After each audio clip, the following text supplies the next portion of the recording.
Hi guys, this is Hirosaki. This story is all about what if Naruto went to the galaxy he never knew existed. Naruto discovers a crashed starship outside his village and his life is forever changed. Under the unorthodox tutelage of a Sith Lord spirit, he will learn the technology and history of a larger galaxy that he, and no one else from his planet, ever knew existed. Before we start, kindly like and subscribe to this channel and look over the description box for the author of this amazing storyline. Welcome aboard! Chapter 17, almost ready to leave when problems arise. The next day. Jugo looked up at the two in front of him as he tried to calm himself down. He was slightly nervous at the prospect of showing off his power to the man known as Plagueis. The nervousness came from the possibility of losing control of himself. The fits that he usually received had stopped ever since Naruto had suppressed his transformation, however that didn't mean that he hadn't had problems with his bloodline. Every once in a while, he felt it starting to try to take over him, but he had been able to keep it in check so far. Despite Naruto being the reason why Kimimaro was gone, he didn't fight him or try to escape. This was mostly because he had nothing else and nowhere else to go. With the death of Orochimaru, it wouldn't have been very long before the prison facility was abandoned by the guards. Then he would have either been stuck in the cell to die or released and on his own with his bloodline acting up. At least with Naruto he was around someone that he knew was able to control him. The cloaked blonde also wasn't scared of him and didn't care that he was potentially dangerous. Despite nearly killing the blonde, Naruto held nothing against him and neither did Suigetsu. The two demon brothers also didn't seem to care how dangerous he was and didn't keep their distance or were wary of him at all. However, he could tell that the others were at least hesitant to be around him. Despite that, it was nice. For a little over a week, he had as close to a normal life as he had ever experienced. Something told him, or at least he had the feeling, that he could trust Naruto. True, he had basically been kidnapped or forcibly transported to somewhere he had never been before, but it wasn't all that bad.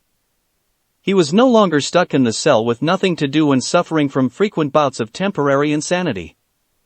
He was even able to go to places he had certainly never been before and experience snow for the first time. Kimimaro was gone, but in a way Naruto was right. His friend had been dying and he knew it. It was something that he would have to accept. A part of him wanted to be furious with Naruto, but he had mixed feelings about the whole situation. He had a few moments on the boat when he thought about killing Naruto and his thoughts nearly triggered his bloodline, but he had worked through it because there was a chance he could make a friend in the new group he was now a member in. Perhaps he could even have more than one friend, which was something that he never had before. Kimimaro had been his first and only friend. He did accept the fact that he might be used as a test subject again. There would be needles and tests. Maybe a few individuals would become copies of himself, but he had gotten used to that kind of treatment with Orochimaru. It wasn't new and he knew what to expect. Orochimaru promised him a cure or a way to suppress his abilities, but after waiting and hearing nothing, he asked Kimimaro and found out the truth. Orochimaru had no intention of ever helping him get better or letting him have a normal life. He would have been in that cell for the rest of his life. He just hoped he could finally be useful and accepted, which was really all he ever wanted. Maybe he could finally be rid of his curse or at least manage it better. Just in the previous week he had made great progress. Plagueis glanced at the next person that his student had decided must go with them into the galaxy. So far the previous three he had no problem with the test. Despite the danger, he could see a use for Kabuto and he certainly liked the abilities and mindset of Suigetsu. Karen's test was a little bit different as only her sensing ability was tested to see if she could feel in using the force and not just his student. The redhead passed and that was it. Jugo, he felt, may not really be needed. He could just take samples from Teen, however Naruto was adamant that having Jugo would be worth it. Plagueis gave an unseen signal and Gozu came out of the shadows to stand in front of Jugo. You'll be facing Gozu for this exercise. It's just a spar as I want to see what you are capable of, so you don't need to go all out. stated Plagueyes in a reassuring voice, but Naruto knew that the exercise would involve a little bit more than just a simple spar, as Plagueyes was leading Jugo to believe. Gozu would likely be going at Jugo with the intent on injuring him. While the others were trained to be ninja, Jugo was not.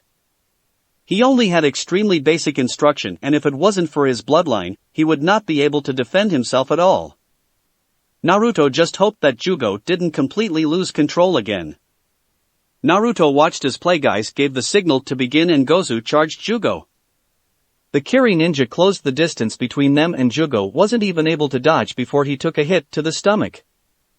Jugo's bloodline quickly activated as parts of his skin began darkening, and his arm began changing. Plagueyes watched intently as one arm, and then the other, began mutating before his eyes. The arm enlarged and darkened. Despite several strikes, Jugo's punches did little to hurt the smoke demon, and Gozu was able to dodge several of them. This only served to frustrate Jugo, and his arm began to change again into the chakra-powered jet arm that Naruto had seen firsthand. Chakra flared out of the teen's elbow, and he shot off like a rocket. Gozu was caught by the punch, and they both smashed into one of the walls of the empty dining room they were using. The dust cleared from the impact, and Jugo stood with his arm pinning at chuckling Gozu to the wall. The laughing only further enraged Jugo as he began losing control. His arm formed what looked like a piston, and it pulled back and then smashed into the wall with incredible force, sending Gozu through the wall and into another room. Jugo laughed maniacally until Gozu came out of the hole and delivered multiple punches to the orange-haired teen.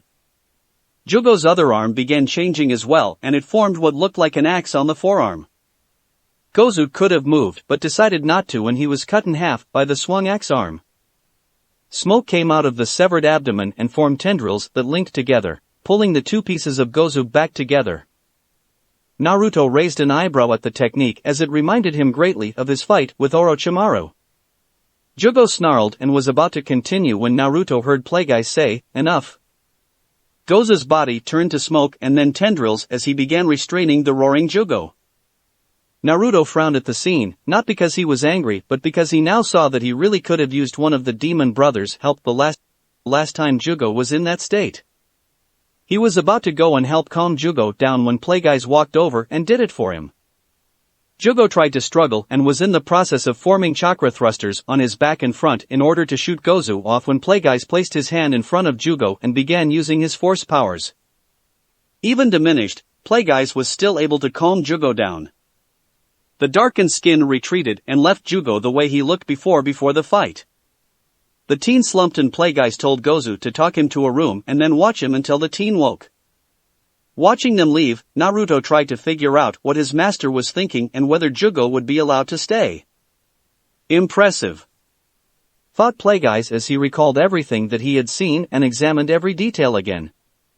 It was almost as if he had watched a person turn into a Sith spawn and then back again.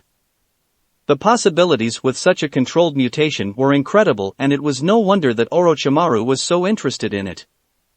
"I will have to let the teen stay with us. Taking a mere sample certainly wouldn't be enough. It wouldn't even begin to tell me what the bloodline and transformation are truly capable of." He thought as he had only seen part of Jugo's transformation, but the fact that the teen could change and modify himself to such a degree made him think that with more practice and training the boy could take the transformation even further and create other unique weapons and abilities. "He stays as well," Plagueyes finally said, and Naruto silently exhaled the breath that he had been holding. All that was left now was to test the last person that Naruto had brought with him. If there was one thing Tayuya hated, it was being nervous and helpless. These were, however, two feelings that she currently couldn't rid herself of, and she really wanted to punch something. She was waiting outside the room where the testing was going on. The others had already gone, each of them passing, and now it was her turn. Well, her turn after Jugo. A moment ago the floor and walls shook, and she wondered if Jugo was completely going out of control. Even without a sensor ability, she could feel the foul chakra emanating from the room, but it did stop eventually. She didn't think the others really knew the meaning behind the test, as Naruto had told her that their lives were based as the results. It was information that she hadn't been willing to give anyone else. She wasn't about to trust anyone else or give them the advantage of knowing. She also hated the fact that out of everyone else there, she was apparently the worst off. The doors opened and one of the smoke duo came out while dragging an unconscious Jugo. Great, even he passed the test. She thought with worry and knew that it was now her turn. She got up from her seated position on the floor with her back and against the wall and walked into the room. The doors closed behind her as she walked to where the two were standing, and she had a feeling it was their strange powers that did it. As you already seem to know. Playguys began and Tayuya started feeling more uncomfortable than she had been. This will be a test to see what you know and how useful you could be to us. For some reason my student already decided this on his own, but I have yet to be convinced. Therefore, you will be having a simple spar with my student to prove your worth, said Playguys as he motioned to Naruto, who was surprised as he had no idea he would be facing Tayuya. The brat is his student. I don't get how a fat civilian could possibly train a ninja. Maybe it has to do with those special powers of his. She thought and still didn't like the idea of fighting to prove herself. She had already done something similar with Orochimaru and was not keen to do it again. Her life was going to be decided by a whiskered pig that could talk. Naruto attempted not to show any outward sign of what Tayuya had just thought. He wanted to sweat drop or tell the girl that both of them could read the thoughts she just had. I have no idea how Master Playguys will take to being called a whiskered pig. I doubt he will take it in stride. He lamented at the fact that Tayuya was already hindering her chances. His lip did quirk slightly at the comment despite his self-control, and he tried to get a sense of what his master was feeling at the remark. Playguys kept his feelings to himself, but he was actually quite amused. He thought the very same of the body when he took it, but it was needed for his plans. Now I just need to test her abilities and loyalty to Naruto and by proxy, myself. He thought and spoke to Naruto. I believe in order to be properly tested that she would need the instrument that she normally uses. He stated to Naruto and tried to keep the devious smirk off his face.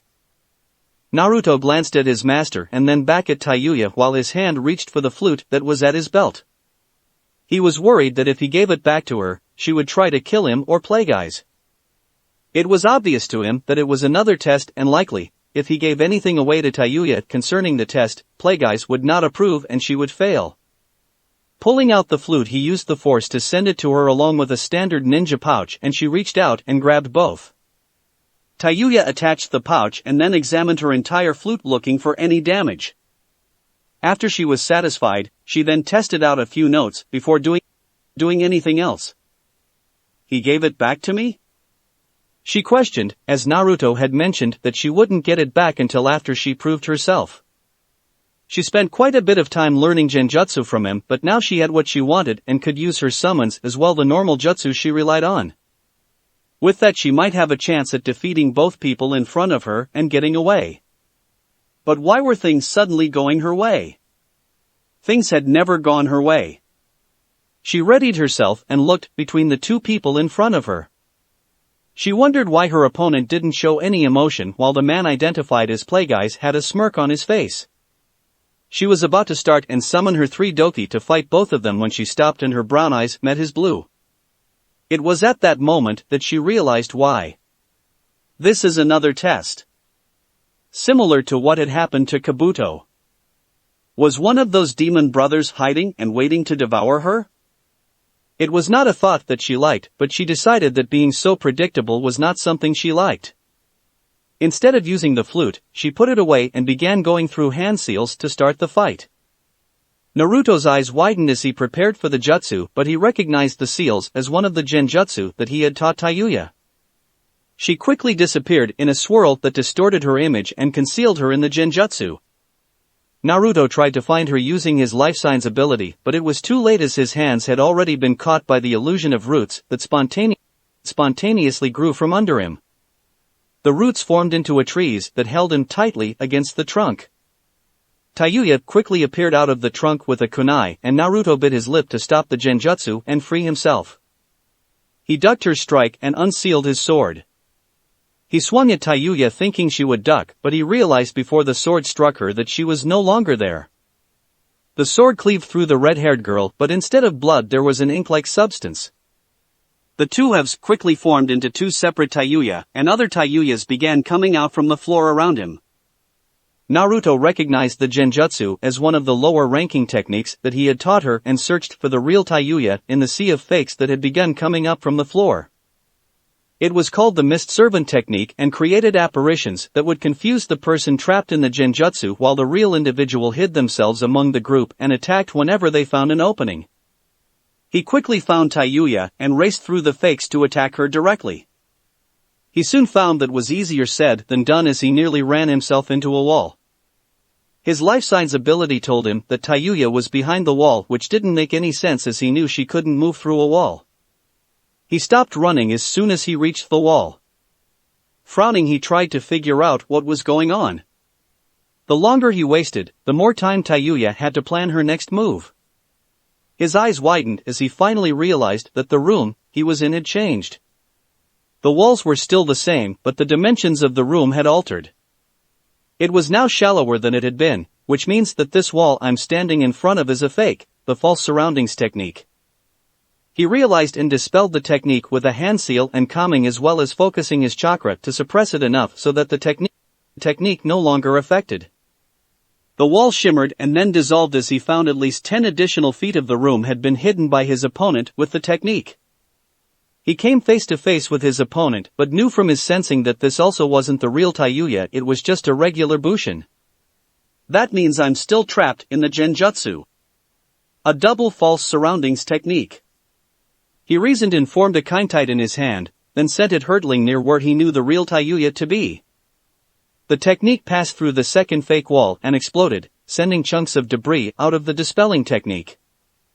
Naruto's eyes followed Taiyuya as she ran out of the fake wall just before it exploded. She threw several shuriken at him to slow him down and then pulled out her flute. Naruto used the force to alter the path of the shuriken, and he lamented the fact that he hadn't had much experience fighting genjutsu users. It was more of a weakness than he thought it would be, and the worst part was that he had instructed her in all the techniques she had just used on him. He saw her put blood on her flute and jumped back to give some space as a large cloud of smoke erupted in the room. Naruto stared at the newcomer and frowned even more. Oh, great. It just had to be one with a gigantic metal club, he thought as he stared at the doki. Taiyuya began playing her flute and he began sizing up his opponent and looking for weaknesses. The doki was dressed in green clothing with a similar purple rope that Taiyuya had worn tied at its waist. Its eyes and ears were covered with white bandages and he knew that it would move with notes from Taiyuya's flute. He was about to begin his attack when the area around him started to swirl. The area he was now in had a red sky and black ground. It seemed to have no limits to its vastness, and he found his limbs bound by strong metal wire. Unable to move, he felt with the force the movement of the doki, and before he had a chance to bite his lip again, a jolt of force lightning came from his sword and broke the illusion for him. Naruto lunged to the side as he heard the doki's club strike the ground where he just was. Shit! She's really trying to kill me. He realized and decided to end the spar before he actually got injured. Take that, you pint-sized bastard. I'm not going to lose here. Taiyuya thought and continued to play her flute to animate her doki. It was true that she wasn't out to kill him, but she did want payback for the kidnapping and other things he put her through. That was why she only summoned one doki and not the other two as well. Now to activate my doki's special ability, she thought, and the tune of her flute changed. Naruto heard the change and thought it was going to be another genjutsu, so he attempted to immobilize the doki. Dodging a strike of the club, he ran up the doki's arm just as its mouth opened and something began coming out. Instead of attacking it, he used a force to create a bubble around the doki's head and began removing the air from the bubble, creating a vacuum. Just as some kind of technique began coming out of the doki's mouth, the beast stopped moving and the technique stopped as well. What the hell? Taiyuya thought as she continued to play and her doki stopped responding to her commands. She was about to summon another doki when she was forced to dodge a grouping of shuriken. Naruto jumped off the doki and charged Taiyuya directly while the bubble began to fade. As long as he got to her first and managed to stop her from playing the flute, he wouldn't have to worry about the doki. Seeing the running blonde coming at her, Tayuya put more blood on her flute and summoned another doki as Naruto neared. Thinking fast, and not knowing about the new doki that was still covered by the smoke of the summoning, Naruto tossed his sword up in the air and went through 2 hand seals. His mouth bulged with water and he spewed an uncontrolled stream of it. However, he wasn't aiming for the doki, but the floor. Diving forward onto the water he just created, Naruto put chakra in the front of his chest so he would stay on top of the water, and he slid right through the doki's legs. Tayuya's eyes widened at the tactic and she began playing new noted to get her doki to turn around and protect her. Naruto's slide took him away from the doki and he stopped before he reached the wall. Reaching into the air, he looked right at Tayuya as he stood and his sword flew into his outstretched hand. Not missing a beat, he again charged after the redhead. Tayuya put as much space as she could between them as she ran parallel to the wall. Her flute was still being played while she moved and her doki were moving to protect herself. Naruto outstretched his other hand and a giant shuriken appeared after the smoke dispersed. He spun the shuriken and then threw it at the retreating redhead. Tayuya moved to dodge the shuriken, but she wasn't prepared when it went up in smoke to reveal a copy of the cloaked blonde. Her notes were interrupted by the surprising turn of events, and she stopped her playing to deal with the new threat that was closing fast. Her hand reached for a kunai and jabbed it into the clone's throat before it managed to get her. She turned back to the real threat and wasn't able to dodge when the real Naruto tackled her. He had apparently closed the distance faster than she expected. The pair rolled on the floor as each fought to disarm or incapacitate the other. Naruto managed to get the flute away from Tayuya but was unprepared when the redhead bit his hand and forced him to drop his sword. The pair continued to roll around on the floor as they both tried to get the upper hand and dominance of the situation. Naruto managed to get on top of Tayuya and pin her arms to floor. He smiled in triumph but was caught by surprise when Tayuya's legs wrapped around the middle of his torso and she began squeezing his rib cage. The triumphant smile left his face and appeared on Tayuya's. Naruto struggled to breathe in as he felt his lungs being compressed, so he moved her pinned arms enough that he could hold down both with one of his hands. His now free hand latched onto her throat as he began choking her. Playguy slowly walked over to the pair of ninja. The entire match had truly been a surprise. He was finally able to see genjutsu used by a skilled individual. He found it difficult to break the illusions, but he knew the trick to it and wiped the blood off Gata's lip. It was now clear to him that the redhead might be useful to them and she certainly didn't give up easily. Though at the moment he wasn't really sure what had come over his student. He could have ended the match, but he honestly wasn't sure if Naruto would even listen to him.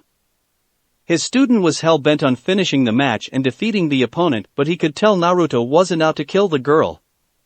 Perhaps it is a struggle for leadership as much as dominance. If my student does not win, then the girl may not take his orders or for that matter my own. If she won't follow orders, then she will be a liability to us and won't live very long. Naruto obviously knows this and wants to defeat her. Playguys gathered and decided against stopping them. If an acolyte or servant did not follow orders, then that individual was to be punished until they understood or outright killed for insubordination. That was something that he had taught Naruto. The others were willing to follow Naruto or, in the case of Kabuto, had been subdued, but the redhead was different. While his student wanted to show off the girl's abilities, he also wanted to put an end to Tayuya's disobedience, get her to follow him, and thereby allow her to live longer. Up to that point, the two had never fought before. It was obvious to him that Naruto had gone out of his way to make sure the girl was brought with the group and survived. Was it possible that his student had feelings for the girl? The fact that both females in the group were redheads was also not lost on him. Definitely something I will have to look into and monitor. He thought his relationships for a Sith could be very dangerous and cause uncontrolled emotions. He had a feeling Naruto wouldn't seek out a relationship at that point in time. Naruto was too young for that sort of thing and was socially inept when it came to dating or the opposite sex. Though he recognized that it could still cause problems and might occur in the future. His thoughts returned to the fight as he noted that it was coming to an end.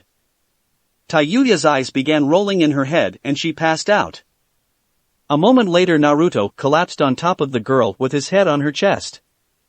Playguys quickly checked them both and found that they were still alive and breathing normally. Neither had killed the other. Perhaps I'll just leave them here for now.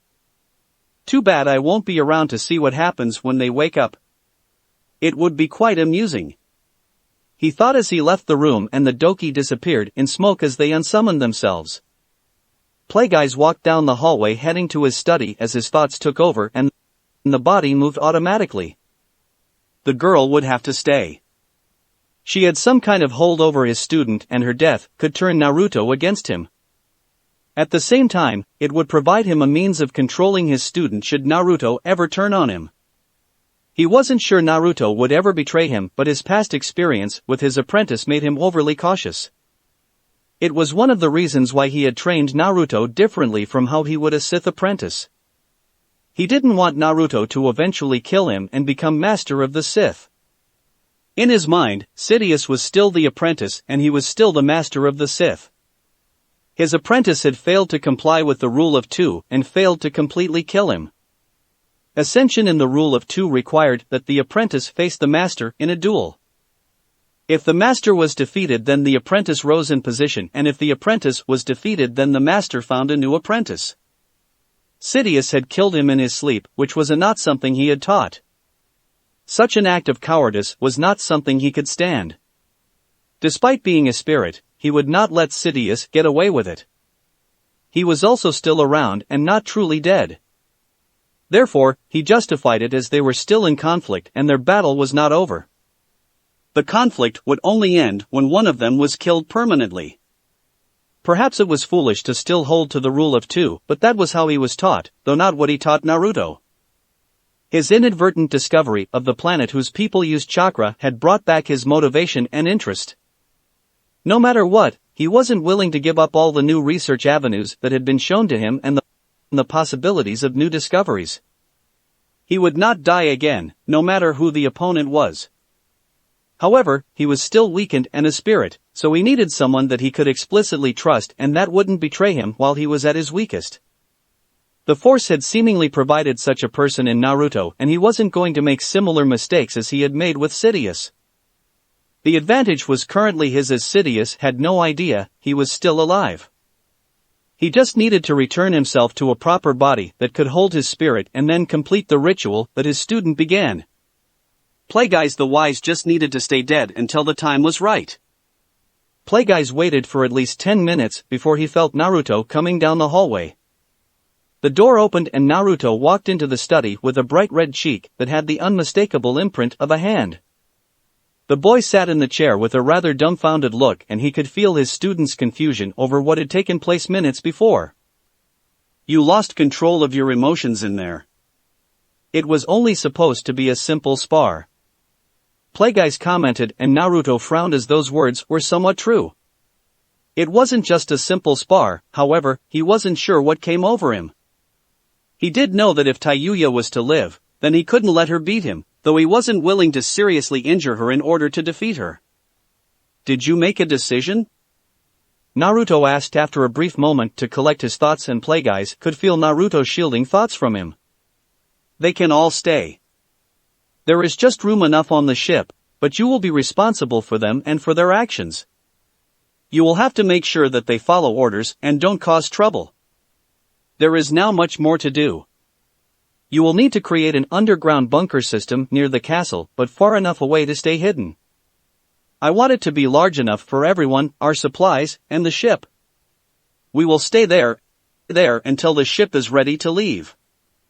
I won't have any more setbacks. The ship needs to be repaired, and in addition, the new acolytes need to be taught in the ways of the galaxy. They will need a basic understanding of technology and language before we leave. However, I am not unreasonable and won't place this burden entirely on you. You already have much to do, whereas I don't have very much to do at the moment. I am willing to educate them while you are working on the ship. Stated Playguys. I understand, Master. I'll get to work on the bunker right away," said Naruto with a bow, and he left the room. "Finally, my plans are coming to fruition," Plagueis thought, and while he was satisfied, he was also wary.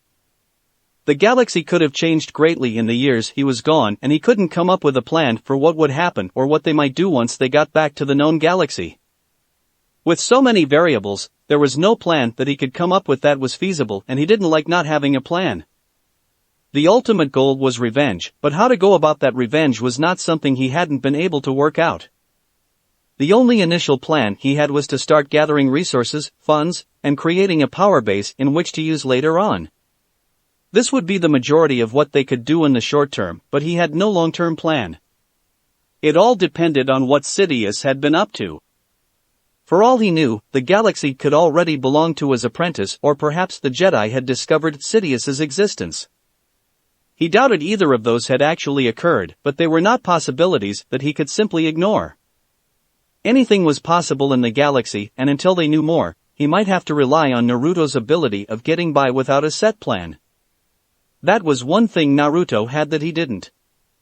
The boy was flexible and quick-thinking in any situation. To simply throw caution to the wind and act on impulse or instinct, and with little guidance from the Force was not something he was used to, but it was something that Naruto excelled at. Perhaps it was Naruto's chakra that provided the boy with something else that he couldn't completely figure out, even after all his time watching and analyzing his student. The group stayed in Dodo's castle for 2 days before Naruto had finished the underground bunker system that Plagueis had wanted. Such a large castle that was known to all the inhabitants of the island was not the ideal area that Plagueis wanted to have for such sensitive and secretive projects. He didn't want any of Dodo's scientists or anyone else to get wind of what was going on or what the real project was. Their function would be to create bits and pieces of the new reactor or fuel injection assembly that Naruto would require while never knowing what the final product was or what it would do. Installations were made in the bunker to give it proper heating and all of the infrastructure and other things that Naruto would need to rebuild the reactor on the ship. Accommodations were made for each person, lighting was installed, and several training rooms were even created. They would basically be living in the bunker for the next several months. Naruto had made sure to put Fuinjutsu as well as Sith runes in the system to keep them as safe and secure as possible. Currently he was in one of the largest rooms in the bunker. It was a dome-shaped room and made in order to maximize the usable area while providing good support for the ground above. The size would easily fit the ship and allow him enough space to work for the next several months. A large shadowed hallway was also attached to the dome. It was down this long hallway that the ship would travel once it was complete. It stretched for several hundred meters before exiting inside an isolated location in the valley between the mountains. From there the ship could head out to the ocean, unseen by the local population, and begin the ascent into the atmosphere. But he was getting ahead of himself. There was so much to do first. His eyes glanced at the door again. In just a few minutes the others would arrive and he would reveal to them why they were all there and where they were going. He found himself pacing back and forth as he wasn't sure how they would respond to the information. It was definitely not something that they would expect or be prepared for. He even had a holoprojector set up on a small platform on the floor in order to visually show everyone what he was talking about, so hopefully they could understand things easier. Going over what he was going to say ended up being pointless. No matter how many times he went over it, each time he ended up with a very different speech. There was so much to say and he had trouble figuring out what to leave in and what to leave out. Public speaking is not a strength of mine. He acknowledged and wished Plagueis had taught him more about the finer points of oration. Feeling the approaching group, he stopped his pacing and stood near the entrance of the room. The doors to the room soon opened and everyone in their group walked in. Naruto decided to remove his cloak and he tossed it on the table next to him. A silence ensued which Naruto knew he had to break first. Up until now, I haven't given any of you much information about what our plans are. Master Plagueis has decided that all of you will be staying and therefore you will need to be informed. You should know that there is no turning back. From this point on, you will be part of our group. We are called the Sith. Master Plagueis is a Sith and I am a Sith, but you all will be termed acolytes for now. Perhaps that will change, perhaps it won't. I suppose you could categorize our group as mercenaries at this point, but eventually we will be much more. You will follow Master Plagueis' orders first and foremost. Then my orders. There is no subdivision between all of you as you are all equal in status. The goals of our organization are quite simple. At this point we have only one goal that concerns a single object. Once that is completed, then our goals will change. Ultimately the goal of the Sith is conquest, and we will make many enemies, but we will also need to make allies. Your participation, skills, help, success, and loyalty will not go unrewarded. At this point, giving you Rio would be meaningless in the long run, as it will have no value where we are going, but I can promise you money, power, and perhaps even fame or infamy. The more loyal you are, the more we can trust you, and the more you can gain. In time, just about anything you want can be provided. All we ask is that you work for us and don't even think about betraying the group. Don't believe you are expendable though. I didn't go to the trouble of bringing all of you here just to have you get killed in the next few months. I also don't accept failure, and neither does my master," said Naruto, and he took a short break to let it all sink in. Searching the feelings in the room, he tried to get an idea of what his audience was thinking. Most seemed rather curious and interested. A few seemed rather wary, but none of them seemed to be backing out at this point, so he decided to continue. The next bit of information would be the turning point and produce the strongest feelings. As many of you may have already guessed, coming to Snow Country was only a temporary measure. The country is really just a stopping point. Soon we will leave the elemental countries altogether to something bigger, better, perhaps more dangerous, and with limitless potential. Naruto revealed, and before anyone could talk, he began speaking again. I can feel all of you are wondering where we will be going. Leaving the elemental countries does seem like a strange goal. Perhaps you're thinking of backing out, or that this is getting interesting. Or perhaps you're thinking I'm out of my goddamned mind and completely batshit insane, he stated with a look of derision at Tayuya. The redhead looked slightly embarrassed before looking around and noticing that the others were all giving quick glances in her direction. Scowling, she glared back at them. Naruto continued a moment later while still giving Tayuya a mild glare. What do all of you know about the galaxy? He questioned, and the others looked a little confused. The galaxy? Questioned Jugo. Yes, tell me something that you know about it, responded Naruto, and no one spoke. Well, that's not really surprising. It's alright if you don't know very much about it. The most that any of you probably know is that there are stars and planets in the night sky. This planet has a sun that it orbits and a moon that orbits it, as well as several other planets in our local solar system. Perhaps that is just about it for most of you. Now, let me tell all of you about the galaxy that I know, Naruto suggested, and dimmed the lights in the room while activating the holoprojector. A blue light emerged and took the shape of a three-dimensional galaxy. The group members were quite surprised and put their surprise in a few choice words. A few noted that there was a gap or lack of points in one half of the picture, as if portions of information on that area were missing. This is the galaxy that we live in. It is approximately 120,000 light-years in diameter. That means that if you traveled at the speed of light, it would take you 120,000 years to make your way from one side of the galaxy to the other. It is estimated that our galaxy holds approximately 400 billion stars.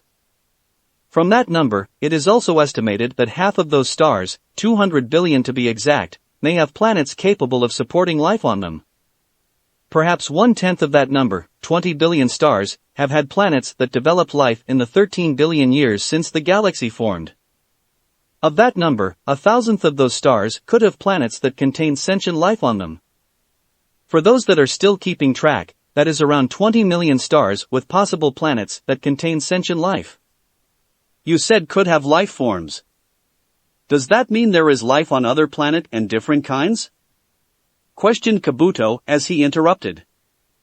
He found himself completely immersed in the information and had to know the answer to the question that was burning in his head. Yes, of course. Life formed on many planets and still continues to form on others. There are humans, humanoids, many different species, and trillions of other life forms. Plant, animal, bacteria, and perhaps even more. They are likely too numerous for someone to count or document. As you can see from the map, the galaxy isn't completely explored, and even in the areas where it has been explored, planets and even entire solar systems have been lost over time or perhaps still haven't been found yet. Explained Naruto to the stunned audience. How the hell do you even know that? Questioned Tayuya. That will be explained a little later. You'll have to patient. Said Naruto with a smirk, as he knew Tayuya hated to be patient, and he continued on while the girl's glare at him intensified. We however live outside of this known area of space. He stated while walking up to the emitter and pointing to an area of space in the unknown region. This is approximately where we are in this. He switched to a view of their star system, is what our star system looks like. We are likely not one of the 20 million that developed sentient life, however. He could feel the confusion in the room and elaborated, humans have moved across most of the galaxy, and probably an unknown amount of time ago, a ship came to this planet with passengers in order to colonize it. I have no idea where the ship is or when this might have happened, but it's very unlikely that we simply evolved here. Now, as to the goals of our group and how I know about the galaxy. He said while turning back on the lights and turning off the projector. Moving to the other side of the room, he positioned himself and then went through the seals for the summoning jutsu. Slamming his hands into the floor, he said the jutsu name, and there was a huge eruption of smoke. A torrent of water rushed at the group, but its level lowered the farther it got from the epicenter of the summoning. By the time it was near them, it had almost all gone into the drains that Naruto had specifically created for that purpose. Their attention was taken back to the summoning as the smoke cleared and revealed a very large metal object. Most of the group just stared at it while a few decided to move closer. Naruto walked down the length of the ship, and once he reached the cockpit, he jumped off of it and back down to the ground. He stayed there as the others eventually gave in and began moving closer. Playguys merely watched from the sidelines as his part would come eventually. What is it? Asked Karen as she looked up at the huge metal object which looked slightly familiar. It's a ship. A starship that travels between planets and stars. With enough fuel it can travel the length of the galaxy in a very short amount of time. While this planet is still at a low level of technology. The rest of the galaxy is possibly centuries or even thousands of years ahead of our planet.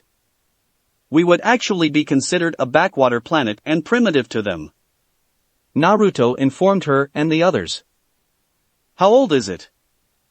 Questioned Kabuto, and Naruto thought about it for a second before answering. The ship crashed on this planet about 14 years ago. Its age beyond that could be upwards of several decades. Kinda dirty. Suigetsu commented, and Naruto just replied, it's been at the bottom of a lake for 14 years. Karen heard the comment and she finally knew why the lake outside of Konoha was so important. I never would have thought something like this was at the bottom. Can we go in? Asked Jugo, and Naruto quickly replied, not right now, but later of course. I have quite a bit of work to do on the ship, but I can give all of you a tour in the next few days. We will be using this ship to leave the planet and traveling to the known galaxy. The others stopped looking at the ship and now realized what Naruto meant earlier. They wouldn't just be leaving the elemental countries but the planet itself. For most, everything Naruto revealed was an incredible amount to take in and accept. Knowing that they were just one planet in a much larger, incredibly populated, and more technologically advanced galaxy was hard to fathom. Meizu ran his hand over the ship and wondered something, so he decided to ask, then the rest of the galaxy must be pretty strong or at least advanced in ninjutsu. The others turned to Naruto and he answered, no, they aren't. In fact, our planet and we ninja are quite an oddity. No one else in the galaxy has or can use chakra. They don't have chakra? Karen questioned, and Naruto nodded. Then how do they live without it? Questioned Kabuto as he sought for more information. His mind was still trying to wrap around all of the information that was being revealed, and while earlier he thought it was some kind of joke, he was now starting to believe what Naruto was telling him. It was too elaborate to be a hoax, and he knew Naruto didn't tell lies. The inhabitants of the galaxy have small organisms in the cells of their bodies that, in high enough numbers per cell, allow for the sensing and controlling of an energy field known as the Force. This energy field and the organisms are present in every one of the known galaxy, and without them they would not be alive.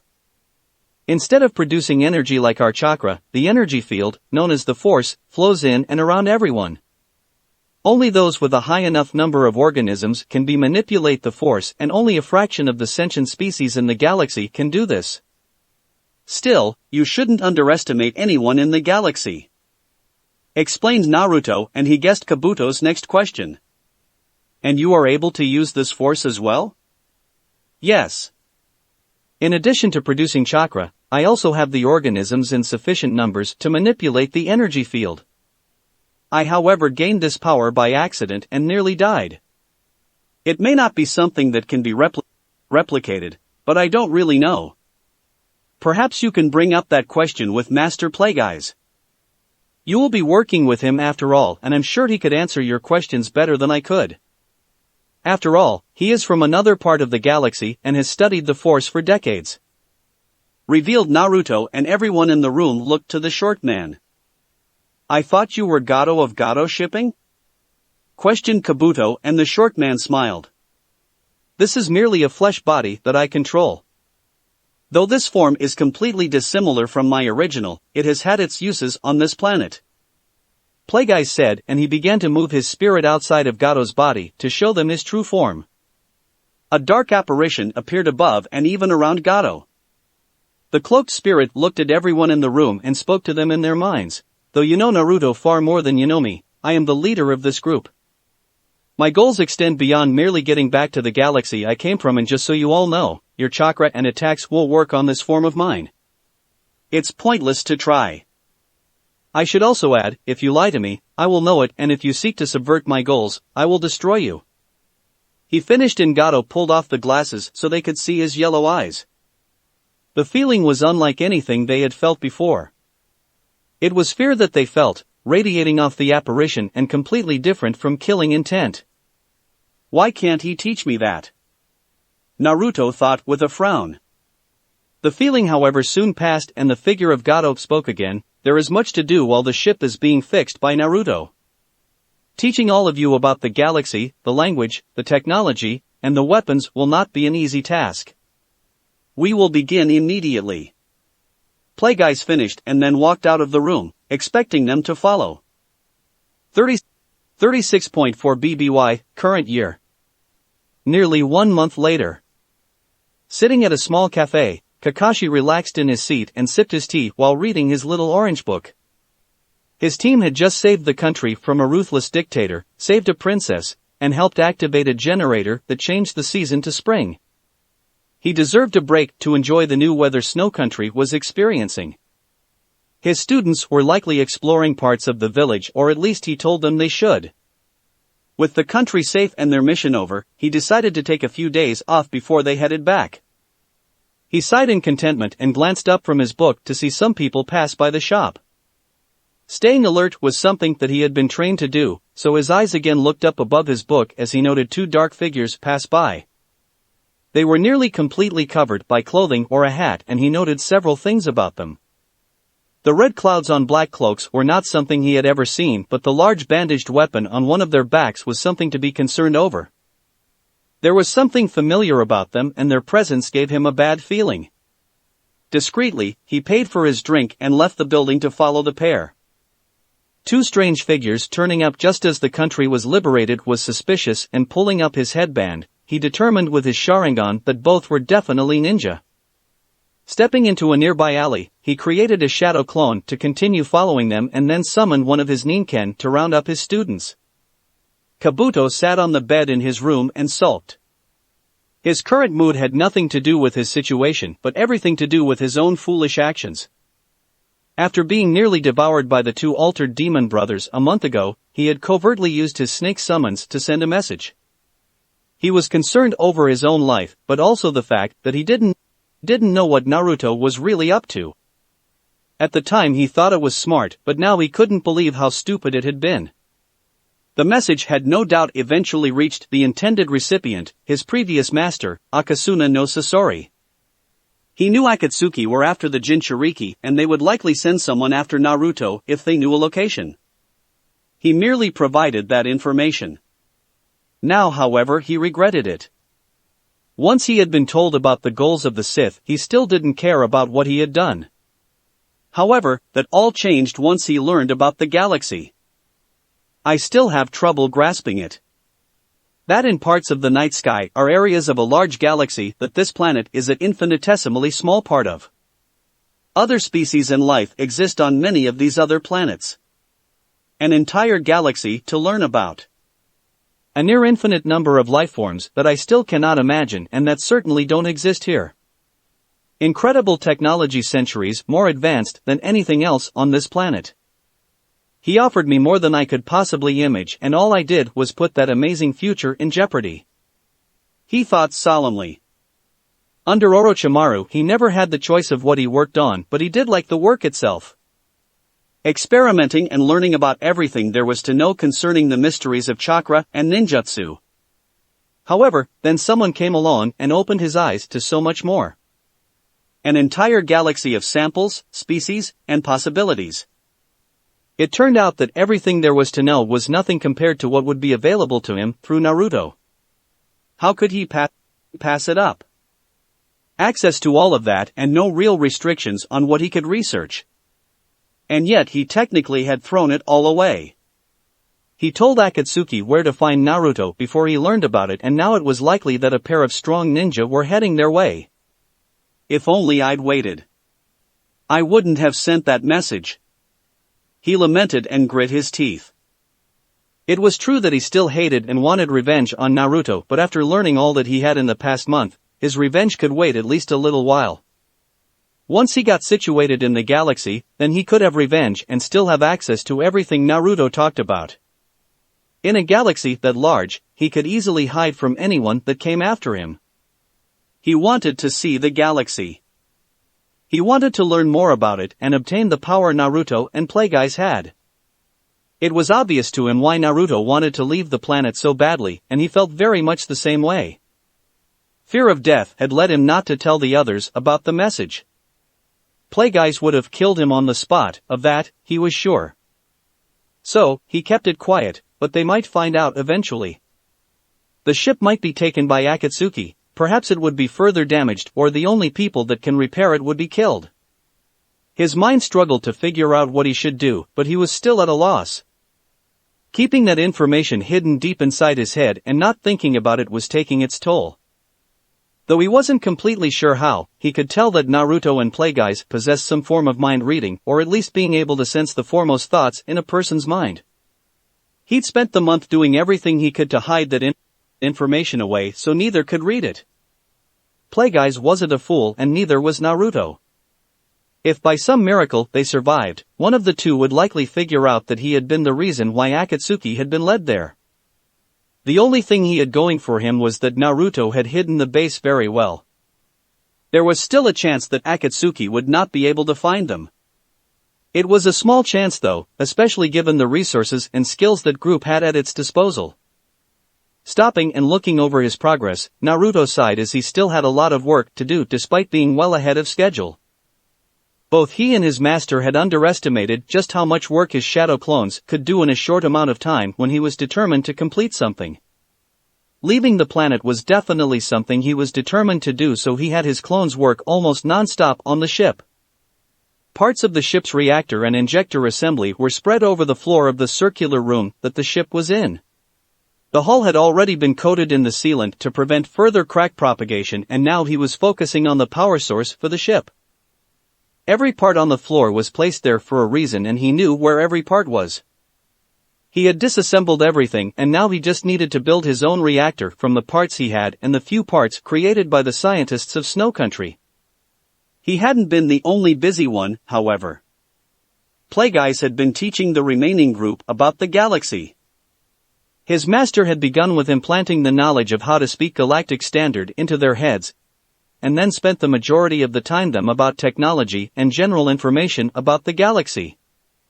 Inputting so much information into a person's head was incredibly dangerous, but if it was only the language, then they should be fine. A new language would take the longest to teach, so it was a necessity to implant it into them.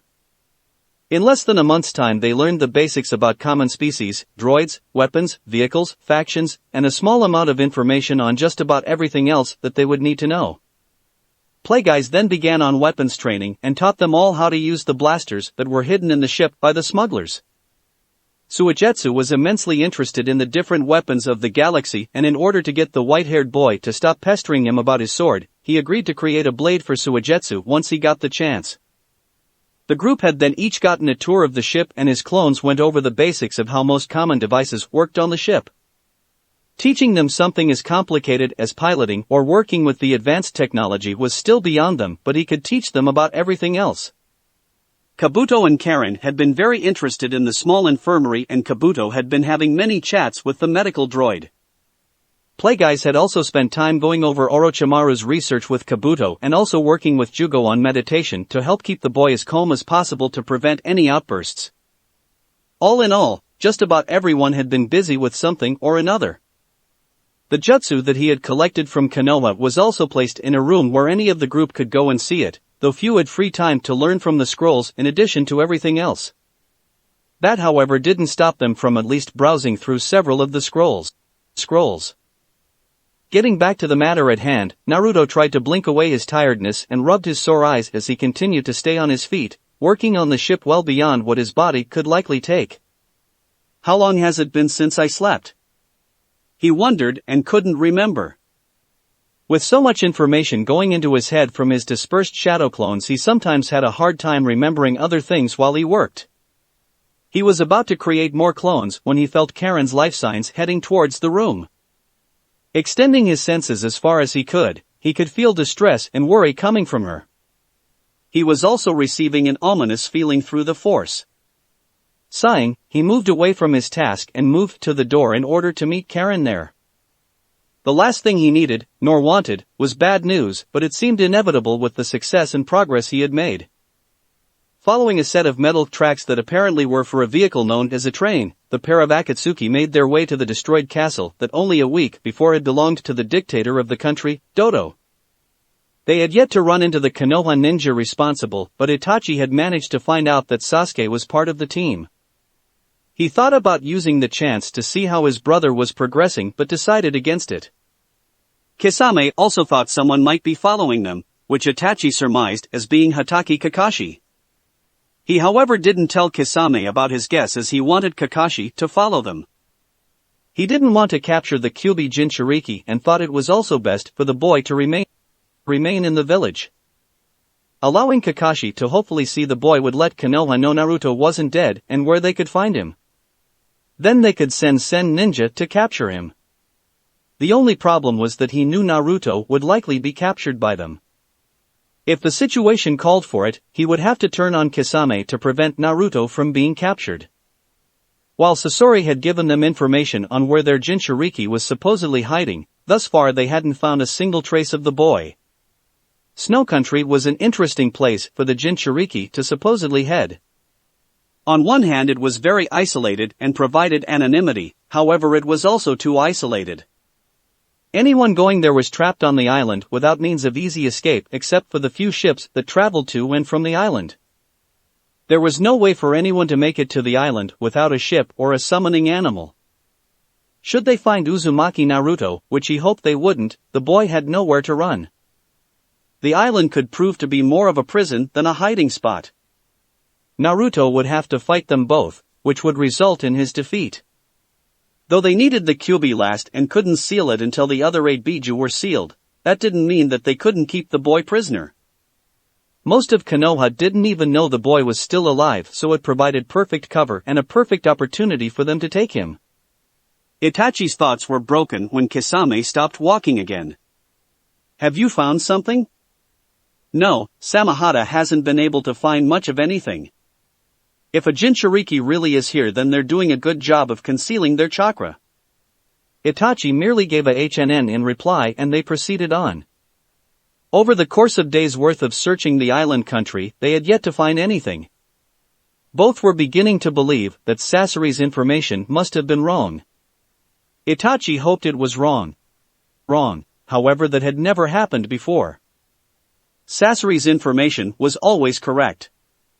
The spy had not mentioned anything about Orochimaru's death, but Sasori had confirmed that the rumors which had just recently been spreading around the elemental countries were indeed true.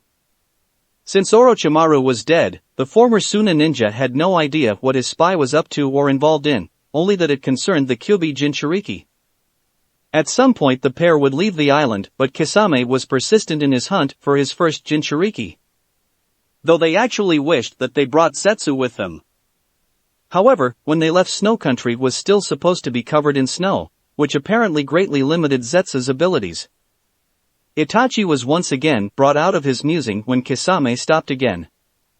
"I think Samahata has got something this time," he said, and Itachi looked in the direction that Kisame was pointing the sword to. It was in the direction of the ruins they were approaching. According to what they had found out in the city, the castle had only been destroyed a few days ago by the Konoha ninja. Both ninja jumped off the tracks and ran down the side of the mountain they were on. It shouldn't take long to reach and search the ruins for any sign of the Jinchuriki.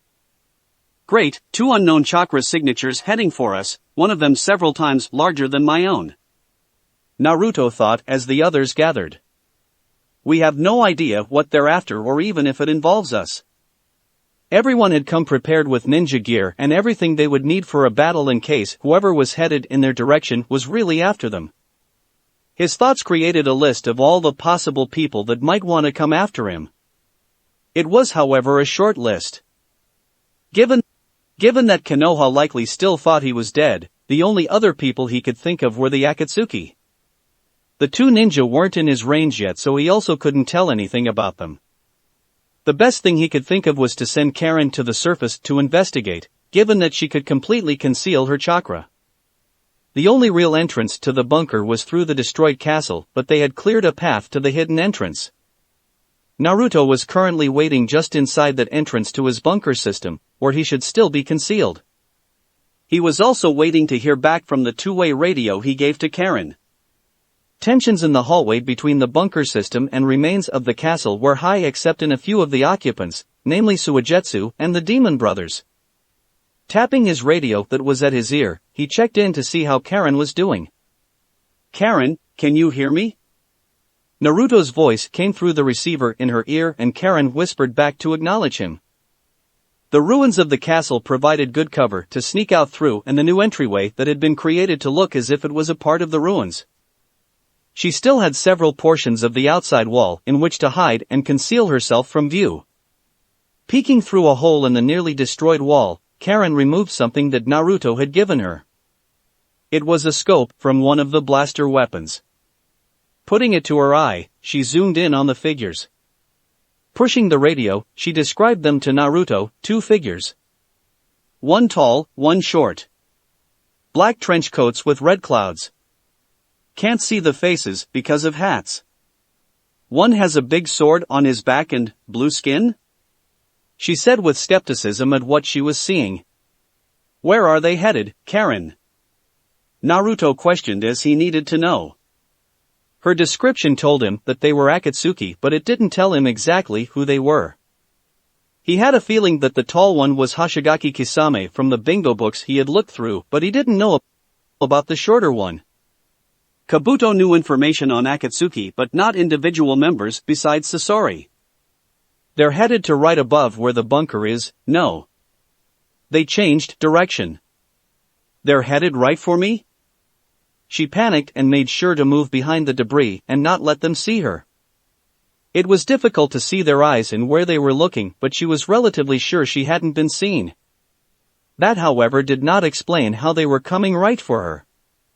"What should I do?" she questioned, and Naruto quickly responded, "Stay where you are for now." Despite his application of Sith runes and seals in the bunker, it was likely that it was his chakra that was being felt by whatever means the 2 were using to find him. They also may have some method to track Jinchuriki that I know nothing about. He reasoned as he had no other explanation at the moment for how two members of Akatsuki had basically tracked him down to a specific area on a remote island. He'd just have to sit and wait. If they got closer, then they would have to come out of hiding and fight. He couldn't be sure of their chances against two possibly S-ranked Nuke Nin, but with the Smoke Brothers they might still have a chance at catching the enemy off guard. Unfortunately, there was no simple solution to the problem that he could see. Even if we kill them, it would only bring more of their group to this island in search of the missing members, and if we let them go, then the same might happen. He realized, and there seemed to be no solution that wouldn't bring further trouble upon them. Looking to Master Plagueyes, he received only one mental order: don't let them near the ship. Karen began shaking as the two chakra signatures grew ever closer to her position. She still couldn't believe how large one of them was. Her chakra was still hidden, but that didn't stop her from having horrible visions of her own death at the hands of the two. She closed her eyes when they were within 10 meters of the damaged wall she was hiding behind. They were even close enough that she could hear their voices. I'm not sure, Itachi. Samahata is having trouble picking up anything. It's just so faint. It's possible that someone was here but left, said the one with the monstrous chakra reserves. Does that mean he left a trail that we could follow? Questioned the other. No, I don't really understand, but whatever Samahata is picking up is just right in this area. It doesn't move off in any direction, but it can't get a reading on an exact location. Doesn't that just mean that he is suppressing his chakra and hiding in the ruins of the castle? Questioned the ninja with the smaller reserves. I don't think he's really in the ruins. Maybe there's something beneath us? Suggested the other, but Karen didn't hear any more of the conversation as she was brought out of her trance by movement in front of her and several words spoken in a low voice. Futon, Shinkagyaku, wind release, vacuum sphere. Itachi's Sharingan alerted him to the disturbance coming from the building wall, and he saw a small sphere of wind chakra shoot by him and leave a stream of disturbed air in its wake. It missed his face by several inches. Kisame was in the process of telling him that his sword had finally found the chakra when the attack began. 15 more spheres exited the wall, creating small holes in it and traveling at several different trajectories, but all of which were well guided. Itachi began dodging as Kisame used his sword to absorb the chakra and nullify the attacks. Despite their efforts, one sphere pierced Itachi's cloak and created a shallow wound on his side, while another scored a glancing blow on Kisame's shoulder. The numerous holes created in the wall damaged it enough that it crumbled and fell outward, revealing a cloaked figure and several others that had apparently been hiding in the rubble as Itachi suggested. The attack had caused their hats to come off, and Naruto quickly examined his opponents, recognizing exactly who they were.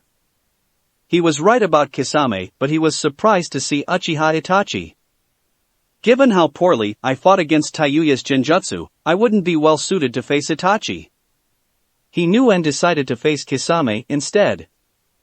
Using his telepathy, he contacted the other members of his group and told them who they would be fighting. The Demon Brothers and Taiyuya would fight Itachi, while himself, Suigetsu, and Jugo would fight Kisame. Karen and Kabuto would stay back and help deal with any wounded, while Plagueyes would remain at the entrance to the bunker, just in case anyone made it by them. Both Itachi and the Demon Brothers went through hand seals to launch jutsu at each other. Katan Yokio no Jutsu, said Itachi as he launched a large fireball from his mouth. Suetun Mizurappa. Water release, violent water wave, said the Demon Brothers in unison as they launched their simultaneous water attacks at the fireball. The two attacks met and produced a large amount of steam. Itachi's fireball ended, but the Demon Brothers continued to use their jutsu. They moved their heads back to angle the technique into the sky. Water droplets rained down as Itachi quickly released a volley of shuriken at both brothers, but they ignored the attack in favor of more hand seals. In unison, both brothers announced their technique, Kirigakure no Jutsu. Jutsu. Right as the shuriken were several feet from impact, a thick mist quickly formed from the steam and the water source they had provided. Though Itachi couldn't see the shuriken hit their mark, he was positive that they had hit. Frowning, he wasn't sure why either of the ninja didn't try to dodge. He knew of them from bingo books as C-ranked threats, so he thought perhaps they had underestimated him. His shuriken had no doubt hit several vital areas, so the mist should begin to subside. His assumption was proven wrong, however, when he was attacked by the same two figures. The mist did not subside, and he was forced to fight at a disadvantage. His Sharingan could not distinguish anything in the fog given that it was filled with chakra by the two individuals that were attacking him. His genjutsu was also useless in the fog. The attacks were incredibly strong and coordinated. As he dodged one set, the other would attack an opening in his guard. He didn't have time to form any hand seals or properly fight back. He blocked most of what was coming and retaliated, but the onslaught left him taking several hits. His taijutsu also didn't seem to be doing anything against them, as they just took his hits and came right back after him. It had been a very long time since he had to fight in mist, and it was painfully obvious that the two he was fighting were well versed. Are they hurting me somewhere? Itachi wondered and decided he needed to get out of the fog. Crouching down, he put chakra in his legs and feet and jumped as far as he could. Once he landed, a shadow clone puffed into existence, and he then jumped again, coming out of the fog. The shadow clone would hopefully keep them busy while he used a fire jutsu on them. Itachi barely had time to get a single breath and form his first hand seal before he heard music being played. Suigetsu, what do you know about him? Naruto questioned as the three ninja stared down the lone Kiri Nuke-nin. Kisame-senpai can drain chakra, and so can his sword. It can also help heal him and even merge with him. He has a lot of powerful water jutsu. Suigetsu thought, and Naruto frowned at the information. He also possessed powerful water jutsu, but given the difference between their chakra, it was possible that Kisame had the advantage. He'd have to rely on earth jutsu if it came to it. Kisame stared down the three and chuckled at the fact that he would be fighting children. Then again, the entire group is made of brats. He noted. Although he was confident of victory, he wished the area had been chosen a little bit better. They were currently on a very flat plateau that the castle had been situated on, with mountains around it and with valleys on either side. There wasn't really an enclosed area, and his water jutsu wouldn't be nearly as effective if they were washed away into the valley. They were more effective in areas of lower or flat elevation where the water would sit around for a while and enable him to use more jutsu. There also wasn't a nearby water source, but he didn't necessarily need one. Kisame hefted his sword and rested in on his shoulder. Despite the age difference and the fact that he was fighting brats, he might be able to get some enjoyment out of the fight. The blue Nuke-nin just laughed and then charged the group of three. The group of three scattered as Naruto unsealed his sword and then unsealed the Kusanagi for Suigetsu. "We'll create an opening for you, Jugo," he said, and Jugo nodded while backing off. Suigetsu attacked with the Kusanagi from one direction while Naruto attacked with his ninjato from another. The physical strength difference was rather obvious from the start, as Kisame's swing would nearly topple over the attacking swordsman. Naruto knew it was best to separate the pair of Nuke-nin, so he planned to push Kisame over the edge of the plateau and fight in one of the valleys instead.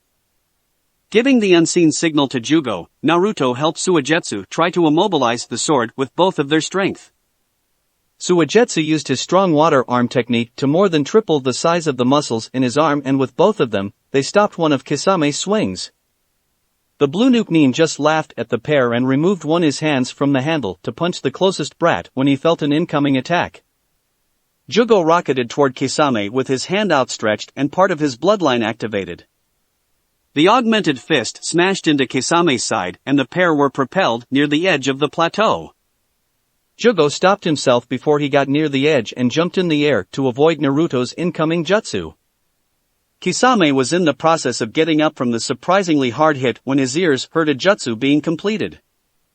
Suitun, Suishoha, water release, water shockwave. A huge vortex of water formed around the cloaked figure, and out of the top poured a torrent of water that headed right at him. Shit! Kisame thought as he tried to jump over the technique, but was hit by the wall of water and taken over the edge of the cliff. Itachi dodged a heavy blow by an incredibly large person or summon and he put distance between them. He glanced over at the girl playing the flute and realized she was controlling it. Reaching for kunai, he was stopped when another large creature came at him.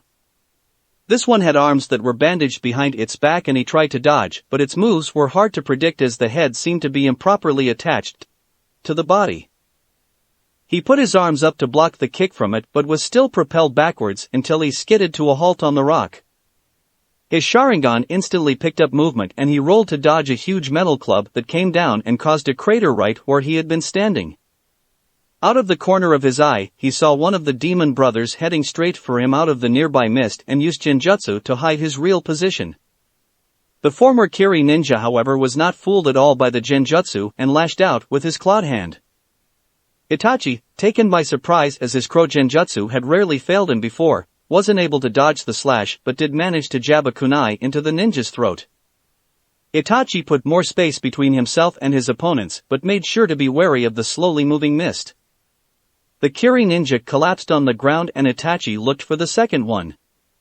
He glanced at his wound and then at the claw of the ninja he had just killed, poison. He noted and knew that he needed to remove the poison before it became a problem. The second Kiri ninja came out of the mist behind him and now he was trapped between the summons of the red-haired girl and the second ninja from Kiri. I'm starting to think this was a well-laid trap and not a hunt for the Kyuubi Jinchuriki. The three chosen to fight me are well suited to face me. Perhaps I was wrong before.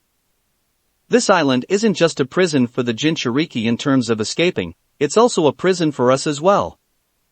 Fought Itachi and used another genjutsu to hide his location while he switched himself with a shadow clone. Hiding behind some debris, he pulled out a kunai to bleed his wound and hopefully remove as much of the poison as he could. Right when he was about to begin, his head shot up as he felt an incoming attack. He threw the kunai behind him and it was blocked by an oddly shaped kunai held by the person that was supposed to be Sasori's trusted spy. Kisame was in the process of getting up out of the shallow crater he formed on impact when he felt another incoming attack. Little brats just don't let up. He thought but had to admit that it was a good strategy so far. He glanced to see the incoming attack and mistook it for another Winjutsu from the Kyuubi Jinchuriki. Putting Samahata in front of him, he was confident the attack would be absorbed. The attack impacted his sword but it didn't stop, nor was it absorbed. Instead, Samahata was forced backwards into Kisame, toppling him over and forcing him even farther into the crater he made earlier. The ground smashed beneath him and the force of the technique causing a small amount of debris to come up. Naruto smiled as his kindtide impacted the former Kiri ninja. He and his two companions were nearly to the bottom of the valley when he felt an imminent attack. Kicking out, he pushed off of Jugo and sent them both going in different directions. The partially transformed Jugo was about to say something when he saw Kisame appear between them and smash his large sword into the cliffside, right where they had been. The Kiri Nukenin had two short trails of blood coming out of his mouth and was very pissed. He couldn't understand why Samahata wasn't able to absorb the technique. Even if he was healing thanks to his sword, both he and his sword were injured and he wanted to skin the Kyuubi brat. His sword shaved into the cliffside and he landed on the side of the cliff only to jump again in the direction the Jinchuriki had just flown. Suigetsu frowned at being ignored and also jumped in the same direction as Kisame. He was determined to get that sword from the member of the Seven Swordsmen. In midair, Naruto used the force to maneuver Kisame away from him and thereby dodged the first swing. Kisame swung again before they hit the ground and their swords met in the air. Kisame saw a trail of blood and smirked as he believed he had given a good shave to the brat. Kisame landed on the ground while Naruto smacked into the ground from the force of Kisame's swing. He had activated the vibration feature on his sword just before the two weapons met. Kisame stood and looked over to see what injury he had done on the Jinchuriki that was getting up but saw none. Looking down he found blood on the still partially wrapped Samahata.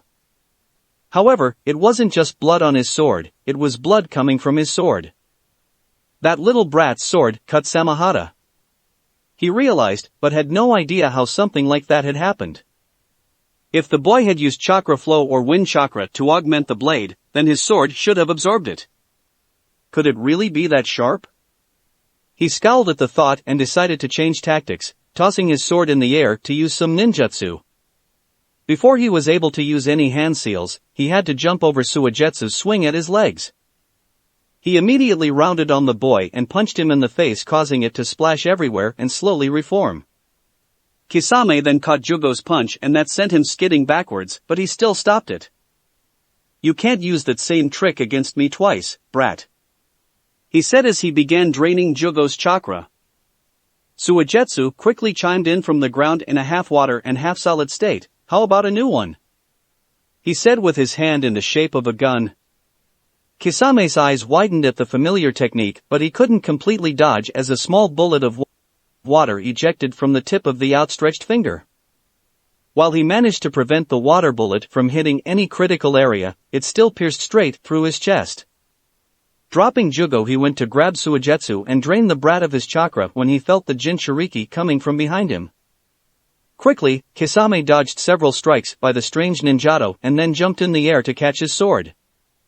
Not wanting to risk further damage to Samahata, he tossed it up into the air again. "You brats just don't give up, do you?" he commented. Naruto mentally ordered the others to put some distance between them and Kisame as he unsealed a disc blade and threw it at his opponent. Kisame dodged the blade and continued with his hand seals. At the same time, Naruto quickly created a shadow clone as he kept his concentration on the disc blade while the clone started going through seals for an earth jutsu. Kisame finished his jutsu before the clone did, and the man's throat and chest bulged as he spit out a huge volume of water from his mouth. The water kept rising in its place and shot Kisame up into the air. Soon the water had begun filling part 2 of the valley and forming a huge wave. Naruto's clone finished the mud jutsu and spat out a long stream of mud. The clone waited until the huge wave neared and then finished the jutsu. The mud began expanding at a rapid rate and formed a thick and extremely tall wall along the line of mud the clone had created. The 3 ninja all moved close to the wall to prevent the water from getting them as it traveled around the wall. Kisame grimaced as he saw the wall. "That brat," he thought, and jumped off his water jutsu to stick to the wall. He thought he would be able to trap the 3 in his large water prison.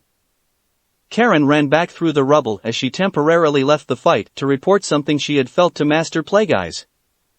Reaching the entrance to their hideout, she stuck her hand out and then moved through the genjutsu-like barrier that hid the entryway. Plagueis was standing right at the entrance and could feel she had something to tell him. "I can sense another chakra signature." They seemed to be watching the fight from a short distance away, she reported, and Plagueis thought for a moment. He knew that they were facing Akatsuki and that they traveled in pairs. It must be the Konoha Jonin that is still on the island, he surmised, as there were only so many ninja in Snow Country at the moment. "How is my student's fight going?" he idly asked as he went to one of the cases that Naruto had brought to the entrance and opened it to reveal a row of blaster rifles. "They seem to be all right for now. I don't think anyone is injured yet. Kabuto went out to fight with the one that is still near the ruins," she responded. Plagueis nodded as he grabbed one of the rifles and walked out of the hidden entrance and into the remains of the castle. Naruto brought the weapons as a last resort. Neither he nor Naruto wanted anyone else to see them, and each person in the group only had moderate training to use them, so he felt it was more likely that in a battle situation that someone of the group would shoot someone else in the group and not the enemy. "Where is the ninja that you felt?" he questioned, and went to the outer edge of the wall in the direction that Karen pointed to. Resting the rifle on a section of the wall that was missing, he searched out for the target as Karen gave him more direction. Gato's eyesight wasn't what he desired for that kind of work, but it was better than nothing. Karen guided him right to the ninja, and he was right in his guess that it was the Konoha Jonin, Hatake Kakashi. Looking at the ninja, he put the reticle on the man and adjusted it for the distance. Controlling his breathing, he fired at the right moment and saw the red bolt of plasma strike the Konoha ninja in the side. However, the body went up in smoke and he frowned at the fact that it was a shadow clone. Moving the weapon, he searched for where Karen told him Naruto was and found the boy about to be killed by a blue-skinned ninja with a sword. Itachi dodged several strikes from the chakra scalpels formed on Kabuto's hand as he was forced back into fighting. His clone had just been destroyed and he knew the last remaining Kiri ninja would be after him as well as the summons from the girl. He thought through what he could use in close combat but didn't have that much that would be effective except his ninjutsu. He knew he could use his Mangekyo Sharingan but he didn't want to use it, especially when he was facing so many opponents. He may be able to take out one or two but the rest would take him out after he was weakened. With the poison to think about, he was now considering retreating, however that would likely prove difficult. Kabuto knew that the only chance at salvation was to join the fight. With the chaos of being attacked, they might not even think about how Akatsuki managed to find where Naruto was. He just needed to escape being suspected and that meant fighting along with the others. Perhaps I should even try to get injured, he mused despite his situation. He kept his eyes away from Itachi's Sharingan and waited for help to arrive. He could break most of the genjutsu that Itachi threw his way but he knew how powerful those eyes of Itachi's could be. He didn't have to wait long as Meizu, or at least he thought it was Meizu, joined the fight. Itachi jumped back and launched more projectiles at the girl with the flute to slow down the summons and was about to make his escape when he felt a hand grab his leg. Looking down he saw the supposedly dead Kiri Nuke holding his leg. The ninja laughed and said, "Gotcha," despite having a kunai still clearly sticking out of his throat. Itachi for his part was speechless at the sight but his survival instinct kicked in and he quickly tried to free himself. Before he could remove the hands that were holding him, the music coming from the flute changed and he found himself trapped in an auditory genjutsu. Having never encountered that type of genjutsu before, he actually found it difficult to break free using his Sharingan.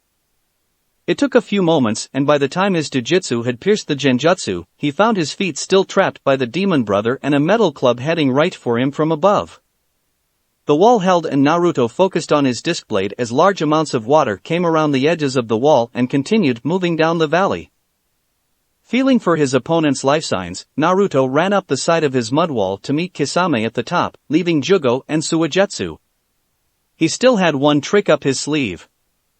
Kisame stuck to the side of the wall as his water all began flowing around the mud wall. "I'll flay that brat," he thought and could feel the boy running up the mud wall to the top. He smirked and ran up to the top as well. As the two reached the top, Naruto concentrated on guiding his still airborne disc blade. He could feel Kisame following his movements on the other side of the wall and worked out the timing. Both ninja reached the top and continued moving through the air vertically as they also moved closer horizontally. The wall was made to be quite thick so they had almost 10 meters before they met in midair. Kisame smirked as he would finally be able to get the brat and noticed that the Jinchuriki didn't seem to be wielding the ninjato to fight him or even defend. He frowned at the action but understood when he heard the sounds of an incoming weapon.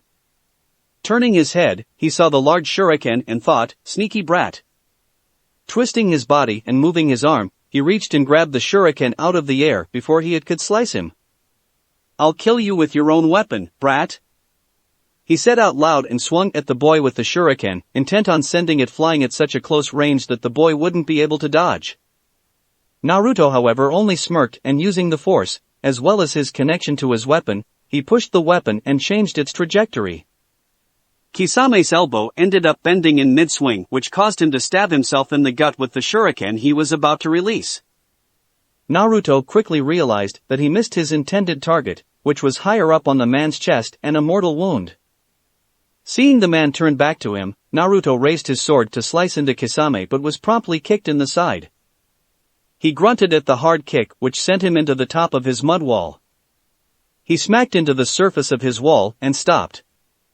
He struggled to get up as Kisame landed on the wall as well. The blue ninja pulled the disc blade out of his gut and tossed it over the edge of the mud wall. Kisame gave Naruto a murderous look and ran at the boy, intent on cutting his appendages off. Naruto rolled backwards from his still prone position and the sword shaved through the hardened mud where he had been sitting.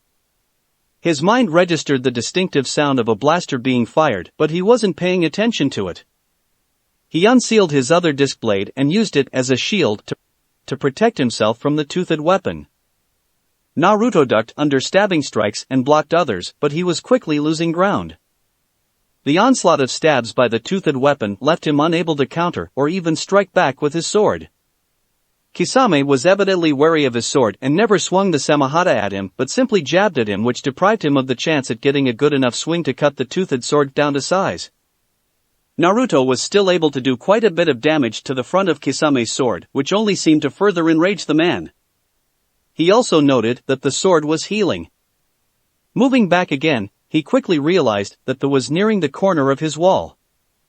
He turned back to meet another hard jab by Kisame that sent him to the ground and sent the disc blade out of his hand, falling to the wet ground below. End of the line. Kisame said to the frozen Jinchuriki and raised his sword to finish him when he heard a noise and registered an intense pain running through his chest. He gritted his teeth at the pain and crumbled to the ground. The edge of the wall was close enough that they ended up falling over the edge and down into what little water remained below. Naruto had seen the red plasma bolt go right through Kisame's torso and looked around but couldn't tell where the shooter was. He knew it was likely his master, so he figured it must have come from the ruins. Hopefully the battle at the top is going better than the one below. He thought his playguys wanted to use the blasters as a last resort. Grabbing his sword, he got up and went to the opposite edge to see where Suigetsu and Jugo were. "You okay?" yelled a normal-looking Jugo, and Naruto responded that he was fine. "What about Kisame-senpai?" asked Suigetsu. "I really wanted his sword," he added, and Naruto just frowned at the statement. He was about to respond to Suigetsu when he felt through his life signs ability that Kisame was still very much alive. Feeling an incredibly large amount of chakra, so much that he could clearly feel it despite not being a sensor, he cursed and yelled down for the others to get to higher ground. Itachi's eyes changed to his Mangekyo Sharingan and Susanoo began to form around him to protect him from the attack. He could see no other way to evade the club except to use his advanced Dijitsu. At first, only the mirror formed around him and repelled the attack, but the arms and part of the body of Suanoo also began to form and removed the ninja holding his legs as well as forced back the others. He didn't want to try and hold the form for very long or continue to develop Susanoo, as it was still something he didn't have much experience using. The form began to degrade as parts of it began to disappear. Itachi readied several smoke bombs and used them once the technique was no longer protecting him. Going through hand seals, he finished his jutsu, Katan, Hosenka no Jutsu, fire release, Phoenix Sage fire technique, and fired numerous small fireballs through the smoke at the summons while he headed for the edge of the cliff to find Kisame. At the same time, he felt his teammates' chakra flare and knew that Kisame was getting serious. He also found himself slowing down a bit. Pulling out a kunai, he began bleeding his wound to remove as much of the poison as he could while he ran under cover. Given how much activity he had been through with the fight, the poison would soon start affecting him. He was nearly to the edge when he felt someone come up near him. Kabuto! He realized and dodged a chakra scalpel swipe by the white-haired teen. He performed a sealess genjutsu on the teen and continued running while Kabuto was temporarily frozen. Reaching the edge, he ran down the cliffside. Kabuto took a second to break the genjutsu and then went through several hand seals. He completed his earth jutsu and slammed his hands into the ground by the edge of the cliff. The edge began to break apart and large chunks of rock came loose and fell down the side. Feeling the incoming debris, Itachi began dodging the large rocks along his descent and saw the large sphere of water that Kisame was using to trap Naruto. Naruto jumped off the mud wall and used the force to slow his descent. Once he landed, he ran in the same direction as Suigetsu and Jugo, which was the cliff face of the plateau. His teammates were ahead of him and nearly there. Behind him he could feel the amount of chakra being used increase and glanced back to see a huge amount of water being formed behind his wall. Parts of the wall began to crack and then break apart. It soon gave way to a huge wave filled with sharks made entirely of chakra.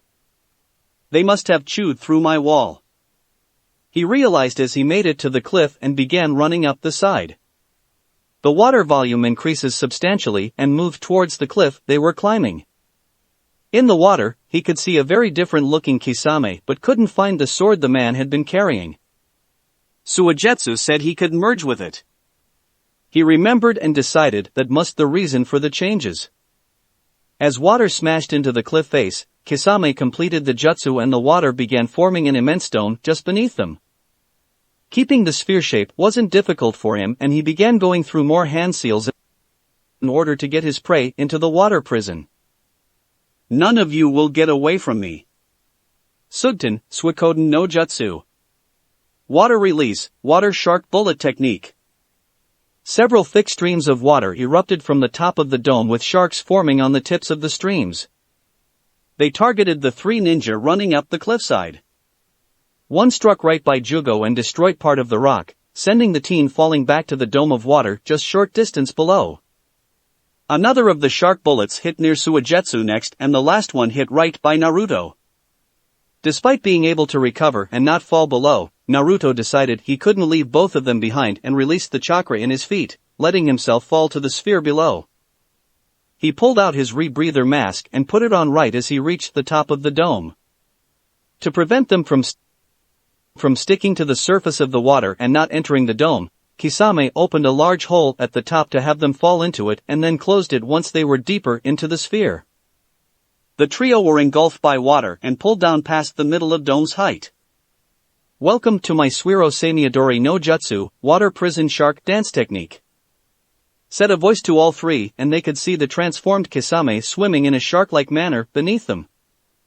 The man now had a tail, webbed claw-like fingers, and 3 fins, 2 on his forearms and 1 on his back. Naruto looked around his new prison and realized that while Suigetsu and he would be fine to fight inside the dome, Jugo would not. Jugo, you need to get out of here. Suigetsu and I can stay in here for a while, you can't. Was the message he sent to the orange-haired teen and Jugo had no objections. The teen began swimming for the edge of the dome but he never seemed to reach it. Shit, he's moving the dome around. Naruto realized and he could hear Kisame saying, I'll never let you reach the edge of the dome. Getting an idea, Naruto contacted Jugo just as Kisame made his first strike at them. Jugo, don't go horizontally, swim up. He said as he dodged the very fast and agile Sharkman. As Jugo began swimming upwards, Naruto and Suigetsu covered him. Suigetsu partially merged with the water and held the Kusangi like a dorsal fin as he and Kisame made several runs at each other. While both were very fast in the water, Kisame was more maneuverable. Seeing that one of his prey had discovered the method to leaving his prison, Kisame stopped fighting with Suigetsu and made for Jugo. Naruto went to try and put himself between them but Kisame just went around him. Both began a race to reach Jugo first as the orange-haired teen continued to swim to the very top of the dome. Jugo, you have to swim faster. Naruto urged and the teen turned to see the shark-like man that was catching up to him. Thinking fast, he activated his bloodline and 2 chakra boosters began forming on his ankles. Right when Kisame reached Jugo from below, the boosters fired and sent Jugo rocketing to the top of the dome while the force of the blast slammed into Kisame. Jugo quickly exited the sphere and found himself flying vertically through the air before he began trying to control his descent and landed roughly at the top of the plateau. Still inside the dome, the 3 remaining occupants were playing a cat and mouse game. Kisame had many advantages considering that the closer he got, the more chakra he was able to drain from them. Naruto knew that if either he or Suigetsu were touched by the man then they would likely be completely drained in just a few seconds. Neither could also match the man's ability in the water. Suigetsu was close, but every time they clashed, more of his chakra was being lost to the transformed Nuke-Nin. Jutsu were, for the most part, useless. Naruto could use a lightning technique, but Kisame would just absorb the chakra before it did any damage and most of the other techniques he had were useless as well. Naruto only had a few he could use that might help in the situation given that it was Kisame's water jutsu. Had the water been from a source, then he could use it much better, but because it came from Kisame, it was full of the man's chakra and much harder to use for his own jutsu. If anything, Kisame was just as interested in outlasting them as he was attacking right at that moment and ripping them to shreds. The longer the battle went on, the weaker they would get. Kisame was the only one with gills and he was also stealing their chakra. Both he and Suigetsu would give out at some point. Suigetsu, we should both move for the top to make it seem like we're trying to escape and then one of us will need to be the distraction. Naruto informed his fellow group member and he could feel Suigetsu's acknowledgement. Both then began moving to the top of the dome. Kisame of course followed and a new race began. The person who would be the distraction would be the one that Kisame chose first. Naruto had a feeling that since he was the Jinchuriki that Kisame would definitely choose to come after him instead of Suigetsu. Thinking they were trying to escape, Kisame began shrinking the dome's diameter and trying to increase its height in order to stop them.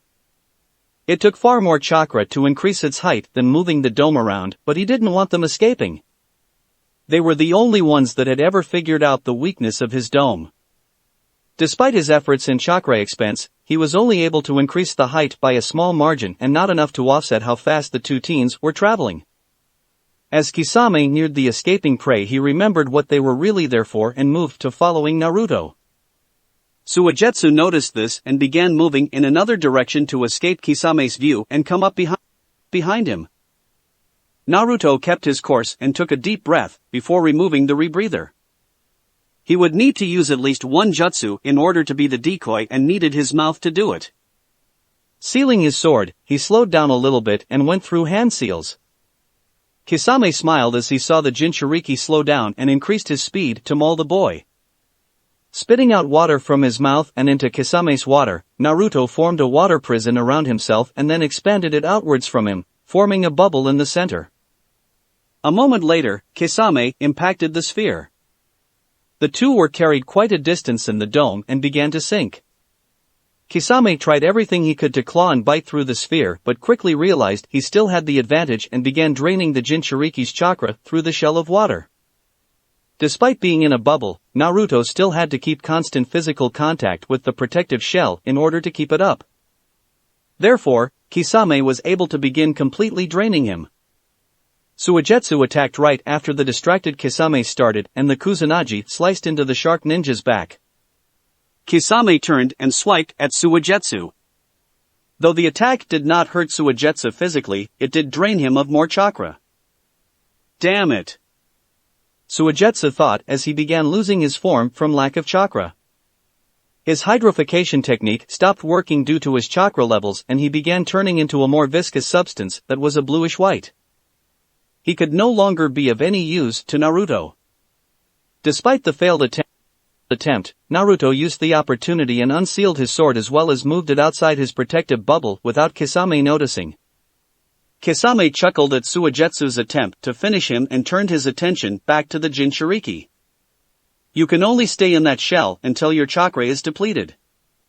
Once it's gone, you're mine.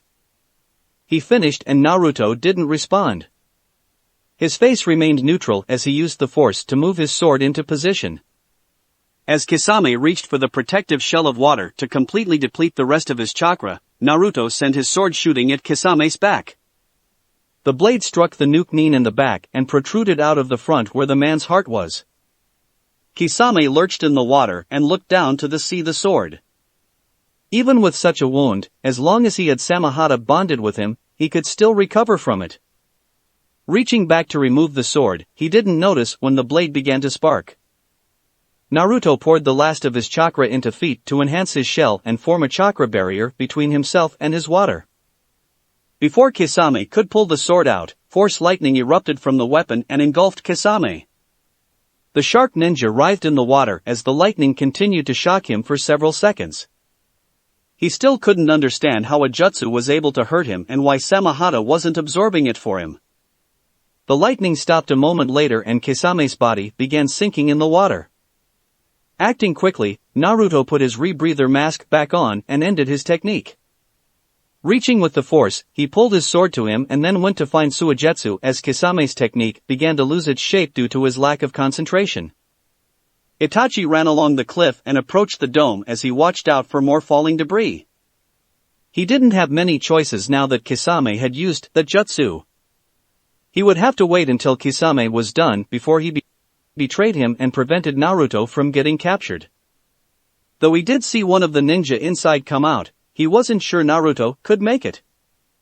Kisame told him that no one had ever survived his shark dance, though he had no idea what ability the orange-haired boy used to propel himself out. Kisame was also supposed to go after Naruto as the Jinchuriki was their target. Itachi waited for a minute or so before the dome finally began to lose its shape. He expected to see Kisame with the Jinchuriki, but he was surprised when the boy came to the surface of the destabilizing water and then jumped to the cliffside with what might have been the other boy in his arm.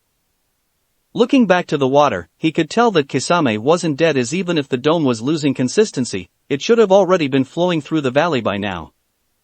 Taking one last look at the Kyuubi Jinchuriki, Itachi jumped into the water. The last bit of surface tension and chakra that was keeping the water stationary broke, and the dome changed into a wave of water that washed down through the valley. A tired Naruto clung onto the cliffside as he looked at the rushing water.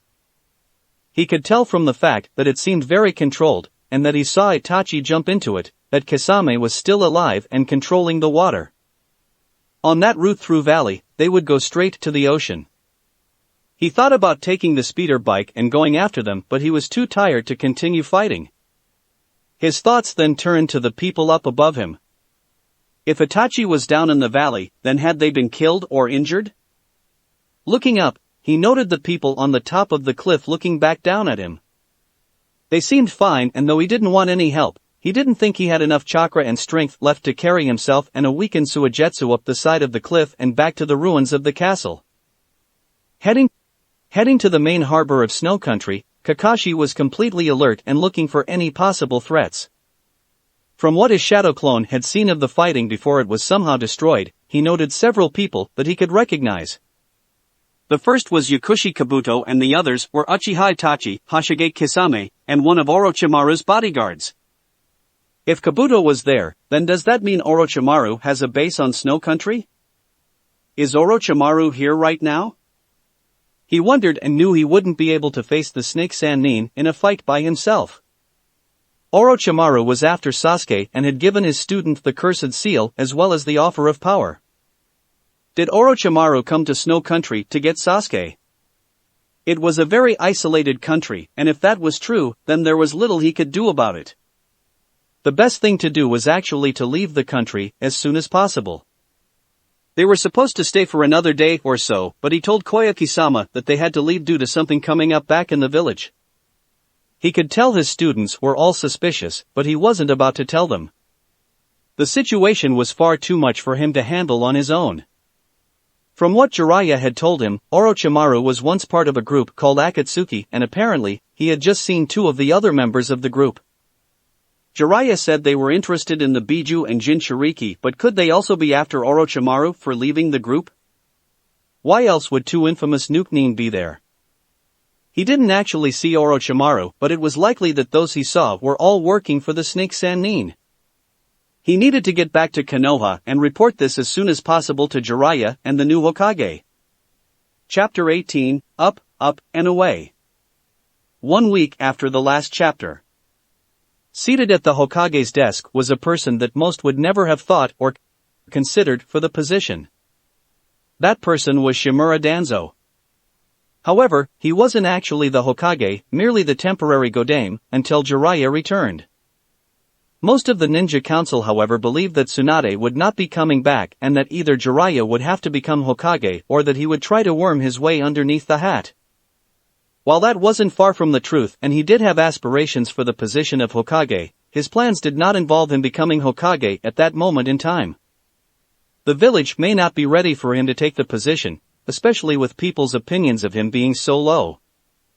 Many had never even heard of him, and in order to be Hokage he would need a majority vote by the Jonin ninja in the village. This was something that he didn't think he could get, but that wasn't what he was currently after. Given that the Kyuubi Jinchuriki was gone and that he had been unable to find the boy using his resources, he found an alternative method. The rumors of Orochimaru's death began circulating in the last week, but no one was really sure who was responsible. Danzo, however, was certain that the container had been responsible for the Snake Sannin's death. He had his root forces go into Sound Country to investigate, and they did manage to find Orochimaru's underground bunker as well as the headless body of the Snake Sannin, but no sign of the container. Also, the council still didn't know that the boy had faked his death, but he had a feeling that Jiraiya did. He was confident in his assumption, but that also meant that Jiraiya had not and may not be planning on informing the council either, and was now completely engrossed in finding Tsunade for the position of Hokage. That didn't sit well with him, as the longer they waited, the more time the Kyuubi container had to disappear. Just a week after Jiraiya left, he asked for a meeting with the Fire Daimyo. Using his Sharingan, he convinced the Fire Daimyo to accept a temporary Hokage under the grounds that it would take quite a long time for Jiraiya to find and either return with Tsunade or return without her. The village was in great need of repair from the damage caused by the battle, and order as well as guidance were needed.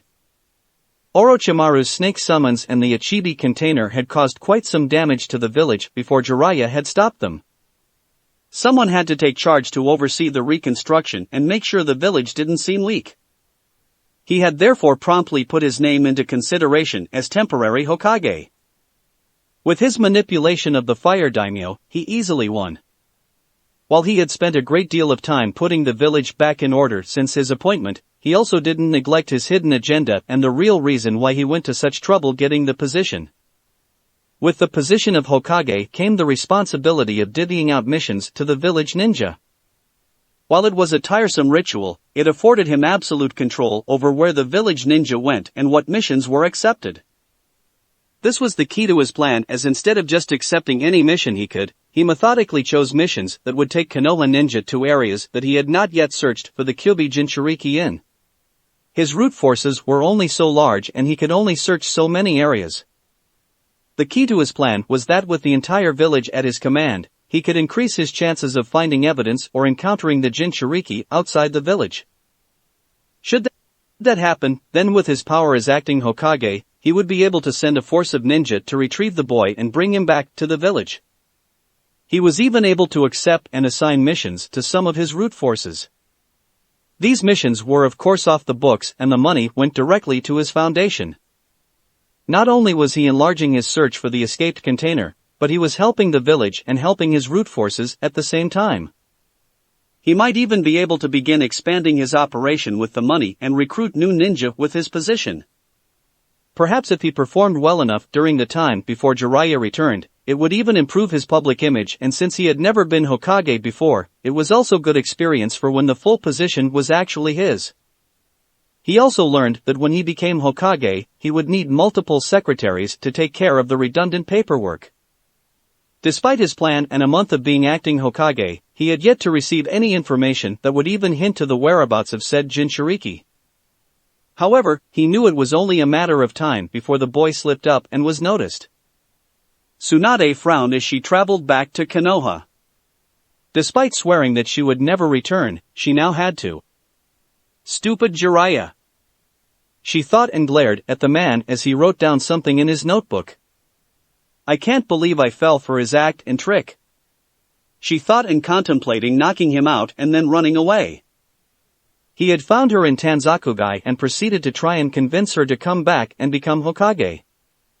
At the time she laughed at him and believed him to be completely crazy, thinking that she would ever come back. However, Jiraiya was tenacious, even more so than she remembered. He spent days pestering her, telling her about all the good she could do in the village. He told her about the Kyuubi Jinchuriki, and she was actually impressed at the container's thinking. At the time, she thought perhaps she should think about faking her death as well.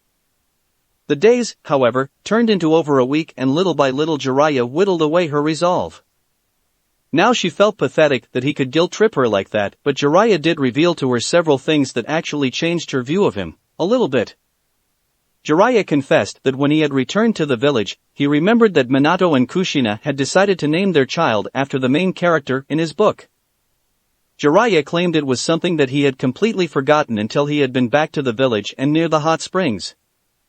He then told her that because of the naming he was also the container's godfather, and after the village was attacked by the Kyuubi, he just forgot about it and never went back for over 12 years. The regret wasn't fake, she knew that. Jiraiya even confided in her, while drunk, that had he been in the boy's life then perhaps Naruto wouldn't have turned out the way he had. Perhaps he wouldn't have disliked the village and left.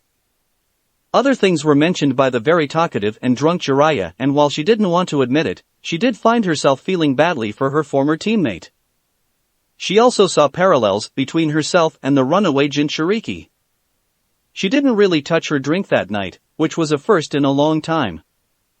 Jiraiya mentioned how Naruto would be hunted down, while when she had left, nothing really happened. The village just let her leave despite her position and never tried to get her back. He talked about how the village still hated the boy and that hatred had caused a very promising ninja to leave the village. He even mentioned something about a group of S-ranked ninja that may be after him and that the boy didn't know about it. After Jiraiya had said all those things, he mentioned that the Jinchuriki left out of selfish reasons, and then she realized that she and the container weren't that different. It left a bad taste in her mouth. Jiraiya then asked how Shizun was doing, and she was about to reply when a thought suddenly hit her. How was Shizun doing? Her answer would have been fine, but something made her wonder if that word had any real meaning when describing a person's state of being. If Shizun was fine, then did that mean Shizun was content? Happy? Sad?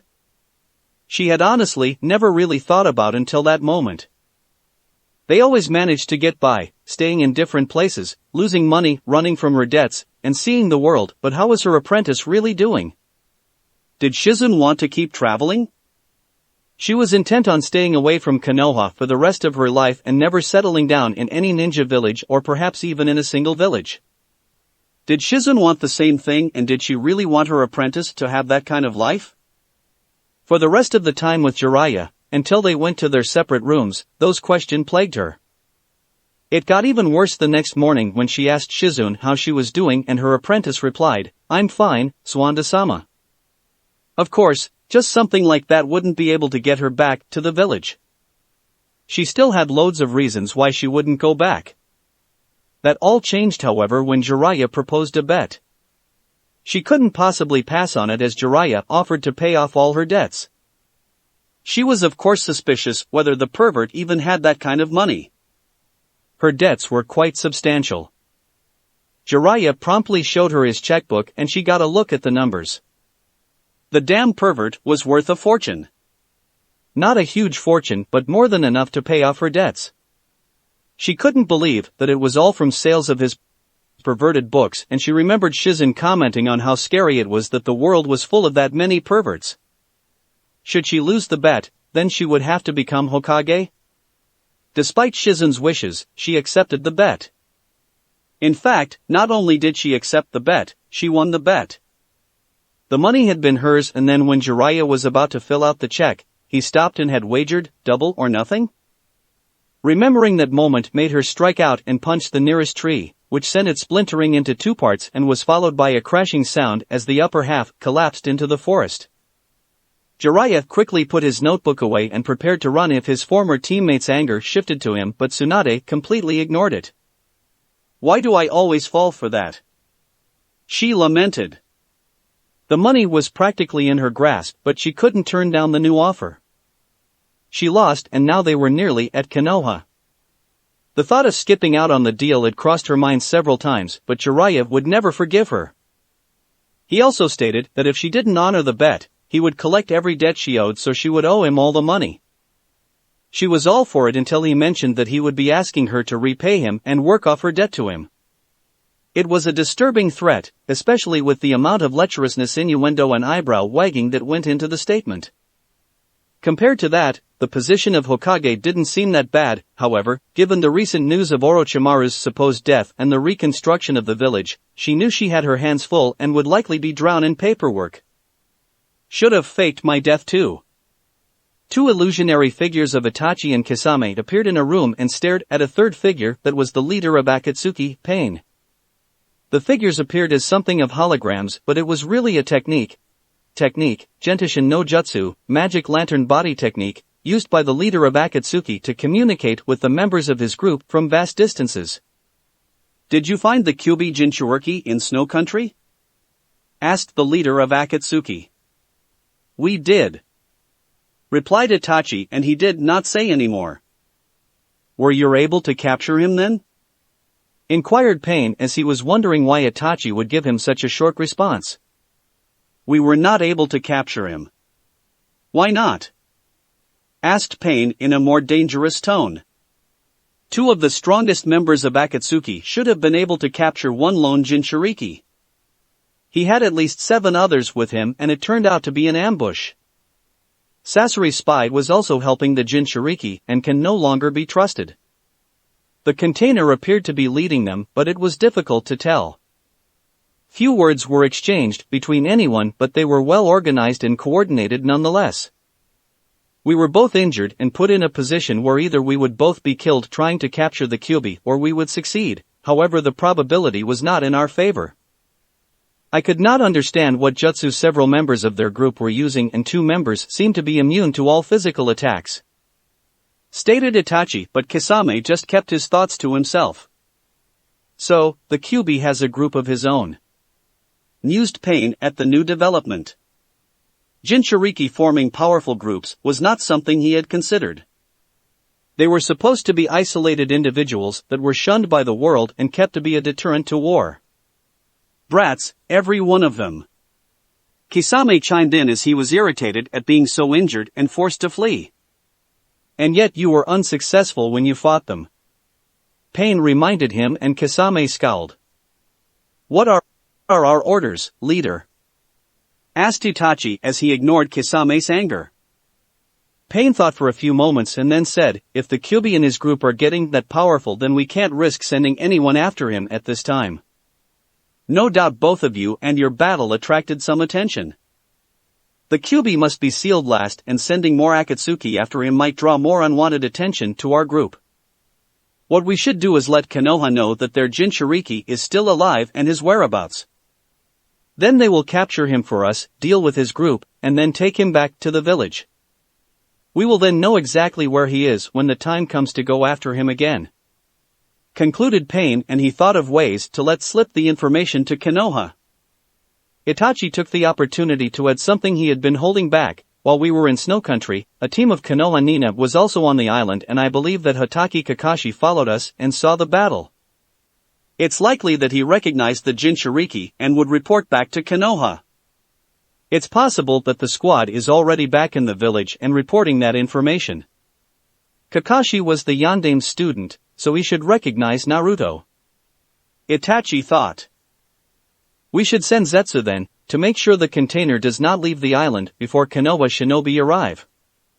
You're sure that the Jinchuriki would have been recognized? Asked Pain.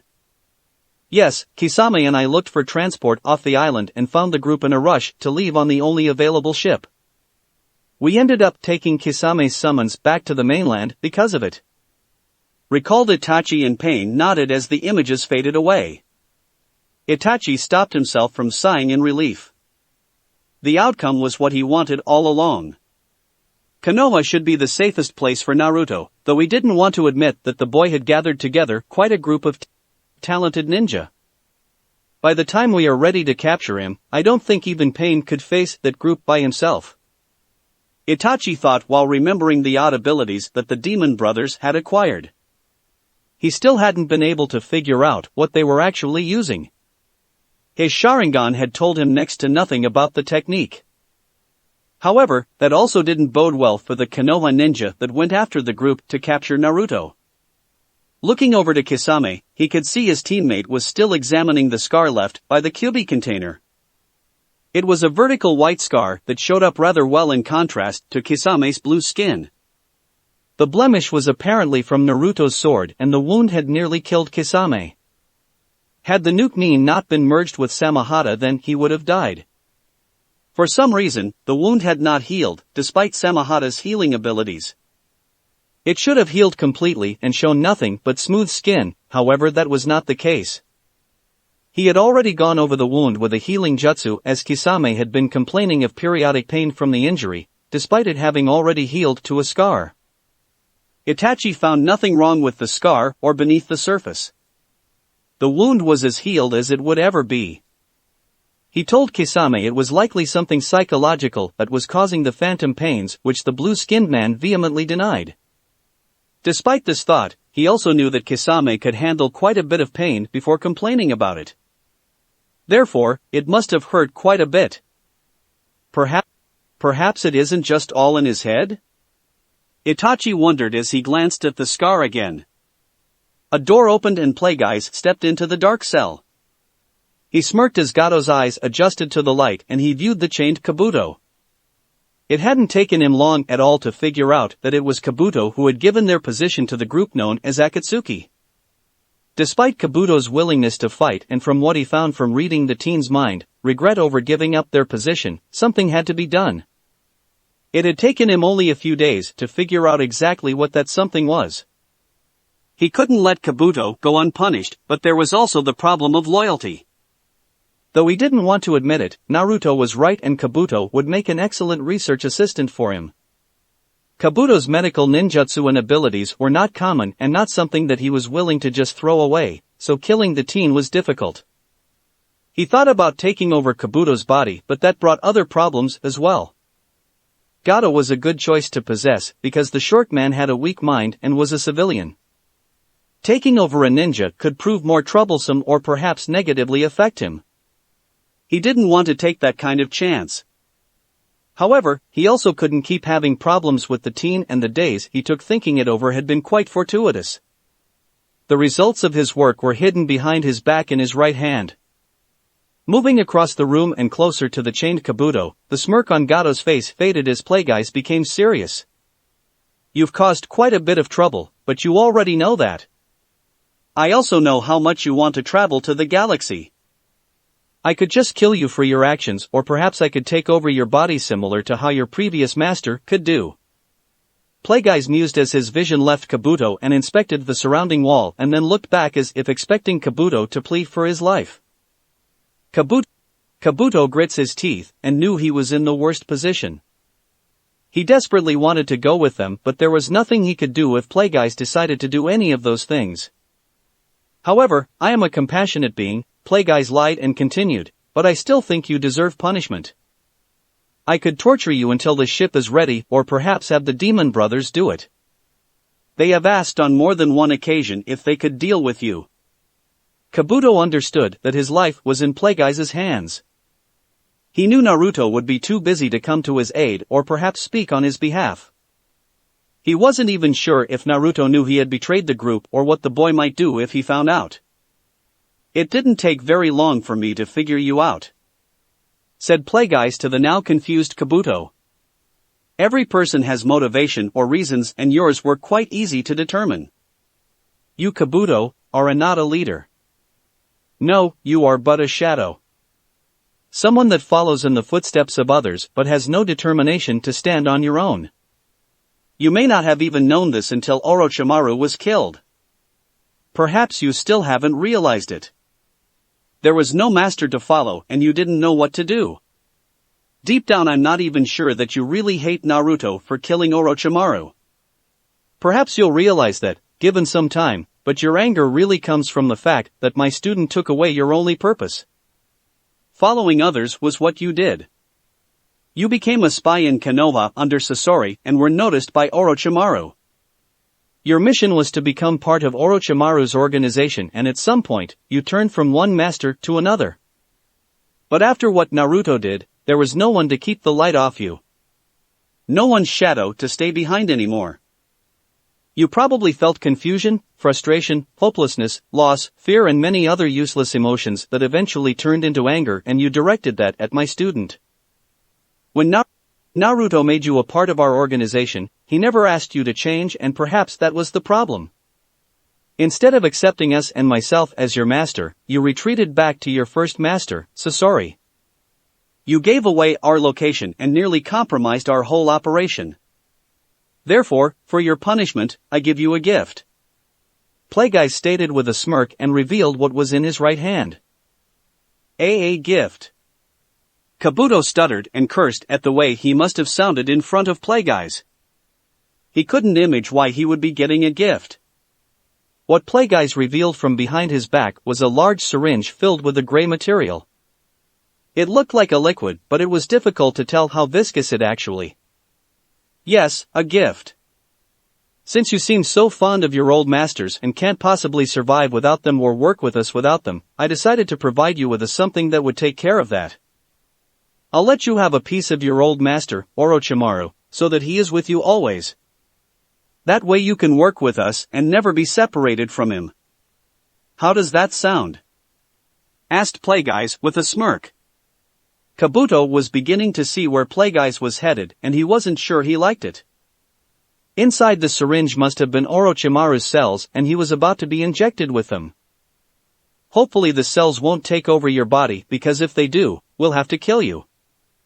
So just hold on Kabuto and you'll most likely keep your sanity and personality intact as the transformation takes place. Said Plagueis as the hand holding the syringe moved to the defenseless and bound Kabuto. The needle pierced through his arm and Kabuto watched in morbid fascination as Plagueis injected the material into his body. The skin in the area around the injection began to lighten and then turn to a light gray. Kabuto's eyes widened as the area began to slowly grow before his eyes. He could feel his cells being converted or transformed and he could see the transformation occurring. It shouldn't be happening that fast. He noted as he stared at the infected area.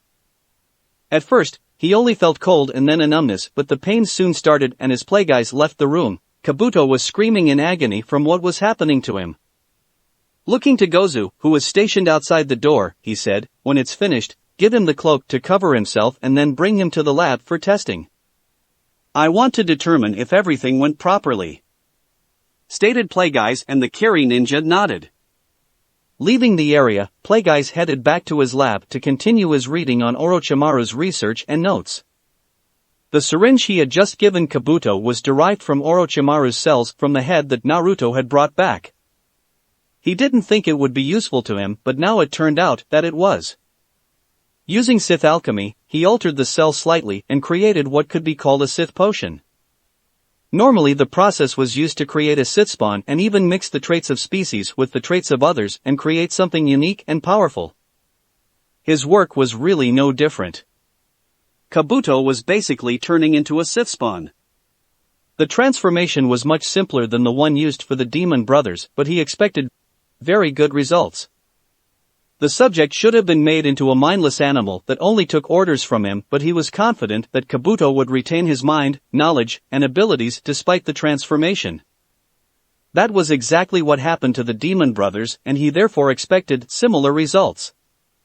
However, the new Kabuto would become more loyal to him as time went by due to the alchemy and his modifications. Kabuto would be bonded to him in a similar way that the Demon Brothers were bonded to Naruto. Yes, he will make an excellent research assistant. And should the need arise, I could seal my holocron into his arm and use him as a means of transportation and physical action. Similar to what I did with Naruto before I took Gato's body. Thought Plagueis, and the screams of Kabuto slowly decreased in volume the farther away he got from the cell. Orochimaru's cells were highly parasitic and just simple experimentation showed that they would take over a host body upon injection. However, what would normally take months for Kabuto to transform completely, would be taking mere hours or perhaps even shorter with the addition of Sith alchemy. Kabuto should be done changing by the end of the day. Sitting in a meditative position, Naruto didn't move a single inch except for his rhythmic breathing. His clones, however, were quite busy.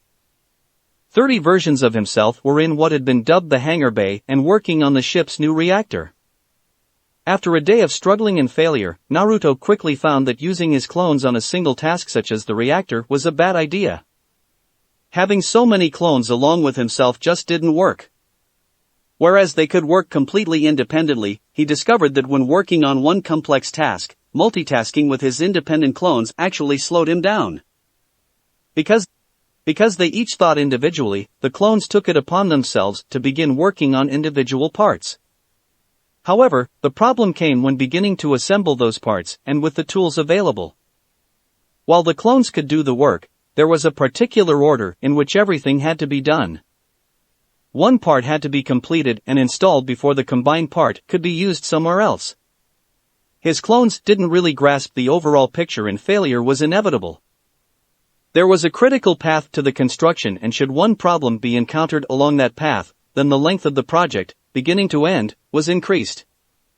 The main problem he was having was that his clones were too independent.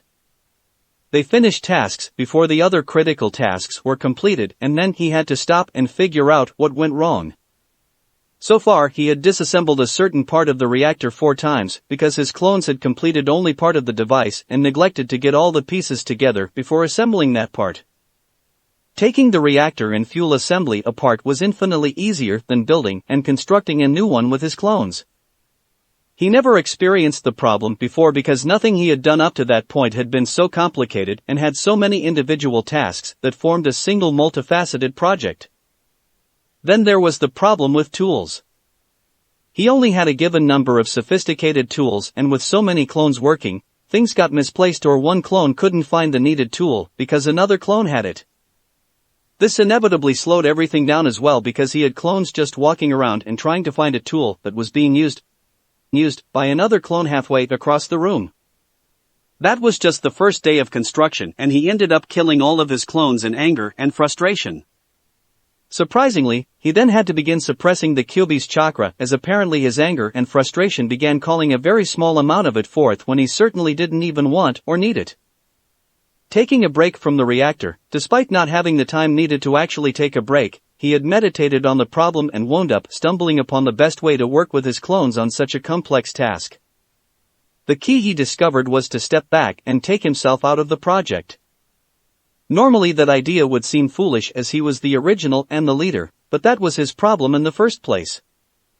He wasn't actually leading the clones, and given how independently they thought and worked, they needed extra supervision and guidance on such a project. They couldn't see the bigger picture. That was the reason why he was currently meditating. Using his force connection with his clones, he was actually supervising all 30 at the same time.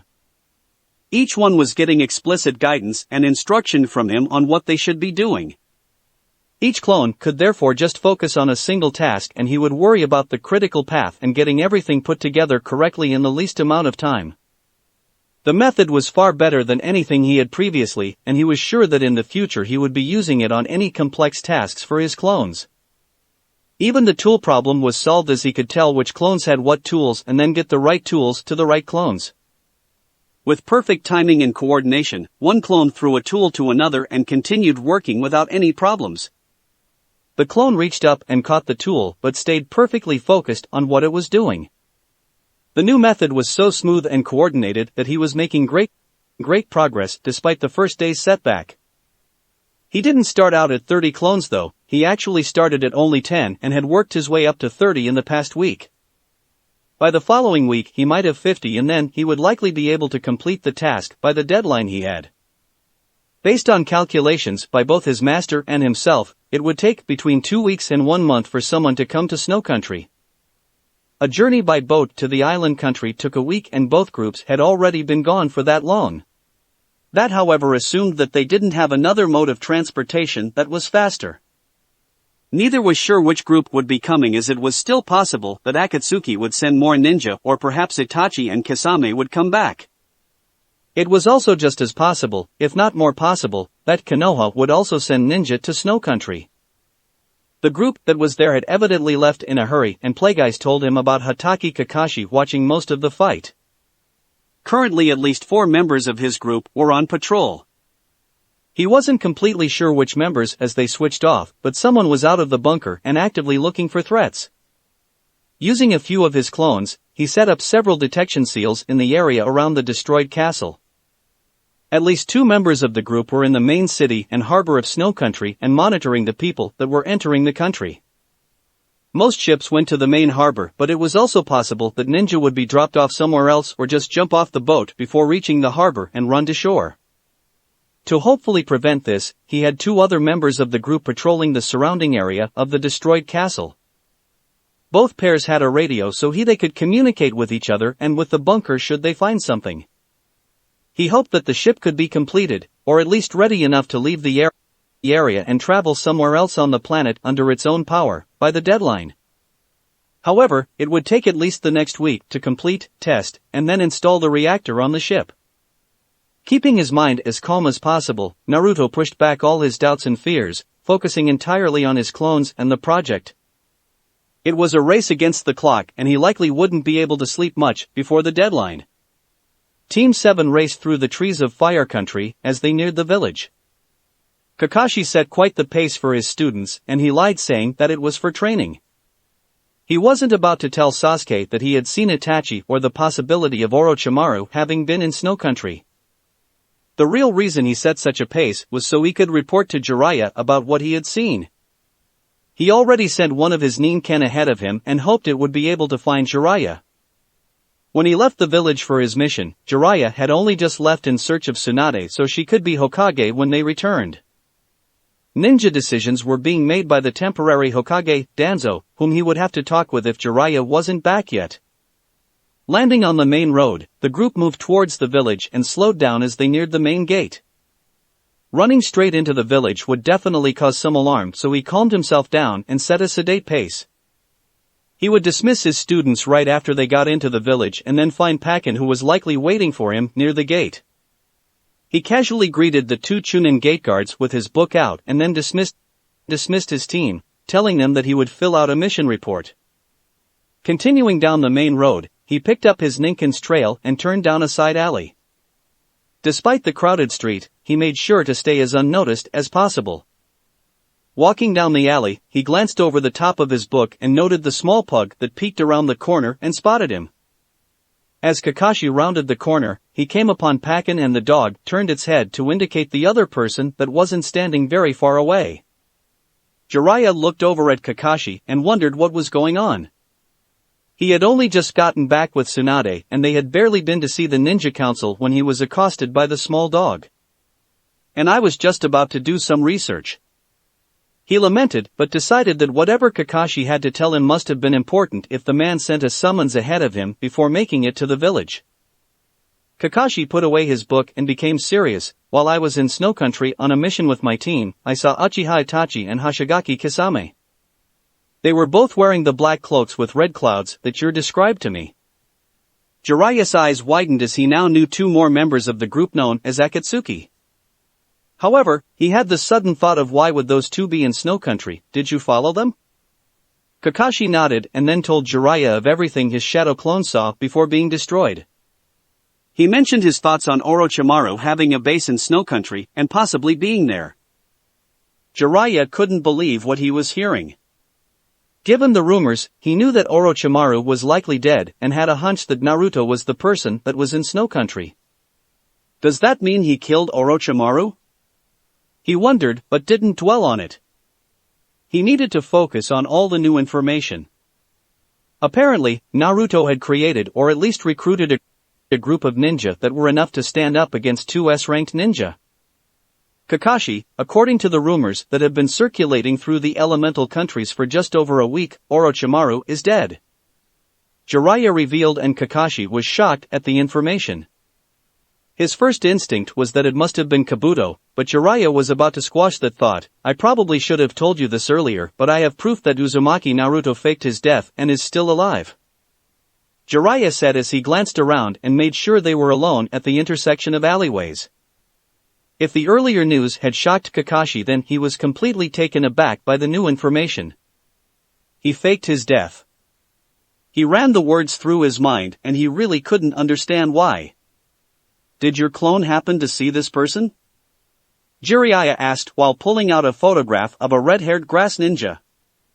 Kakashi's single eye examined the photograph and he tried to remember exactly what his clone had seen during the fighting. He did remember two redheads, but they were too far away for his clone to see exact facial features. He only noted the one redhead as being part of Orochimaru's guard because of her general appearance and because Kabuto was there, so it made sense that she was the redhead in the group that helped kill the Sandaime.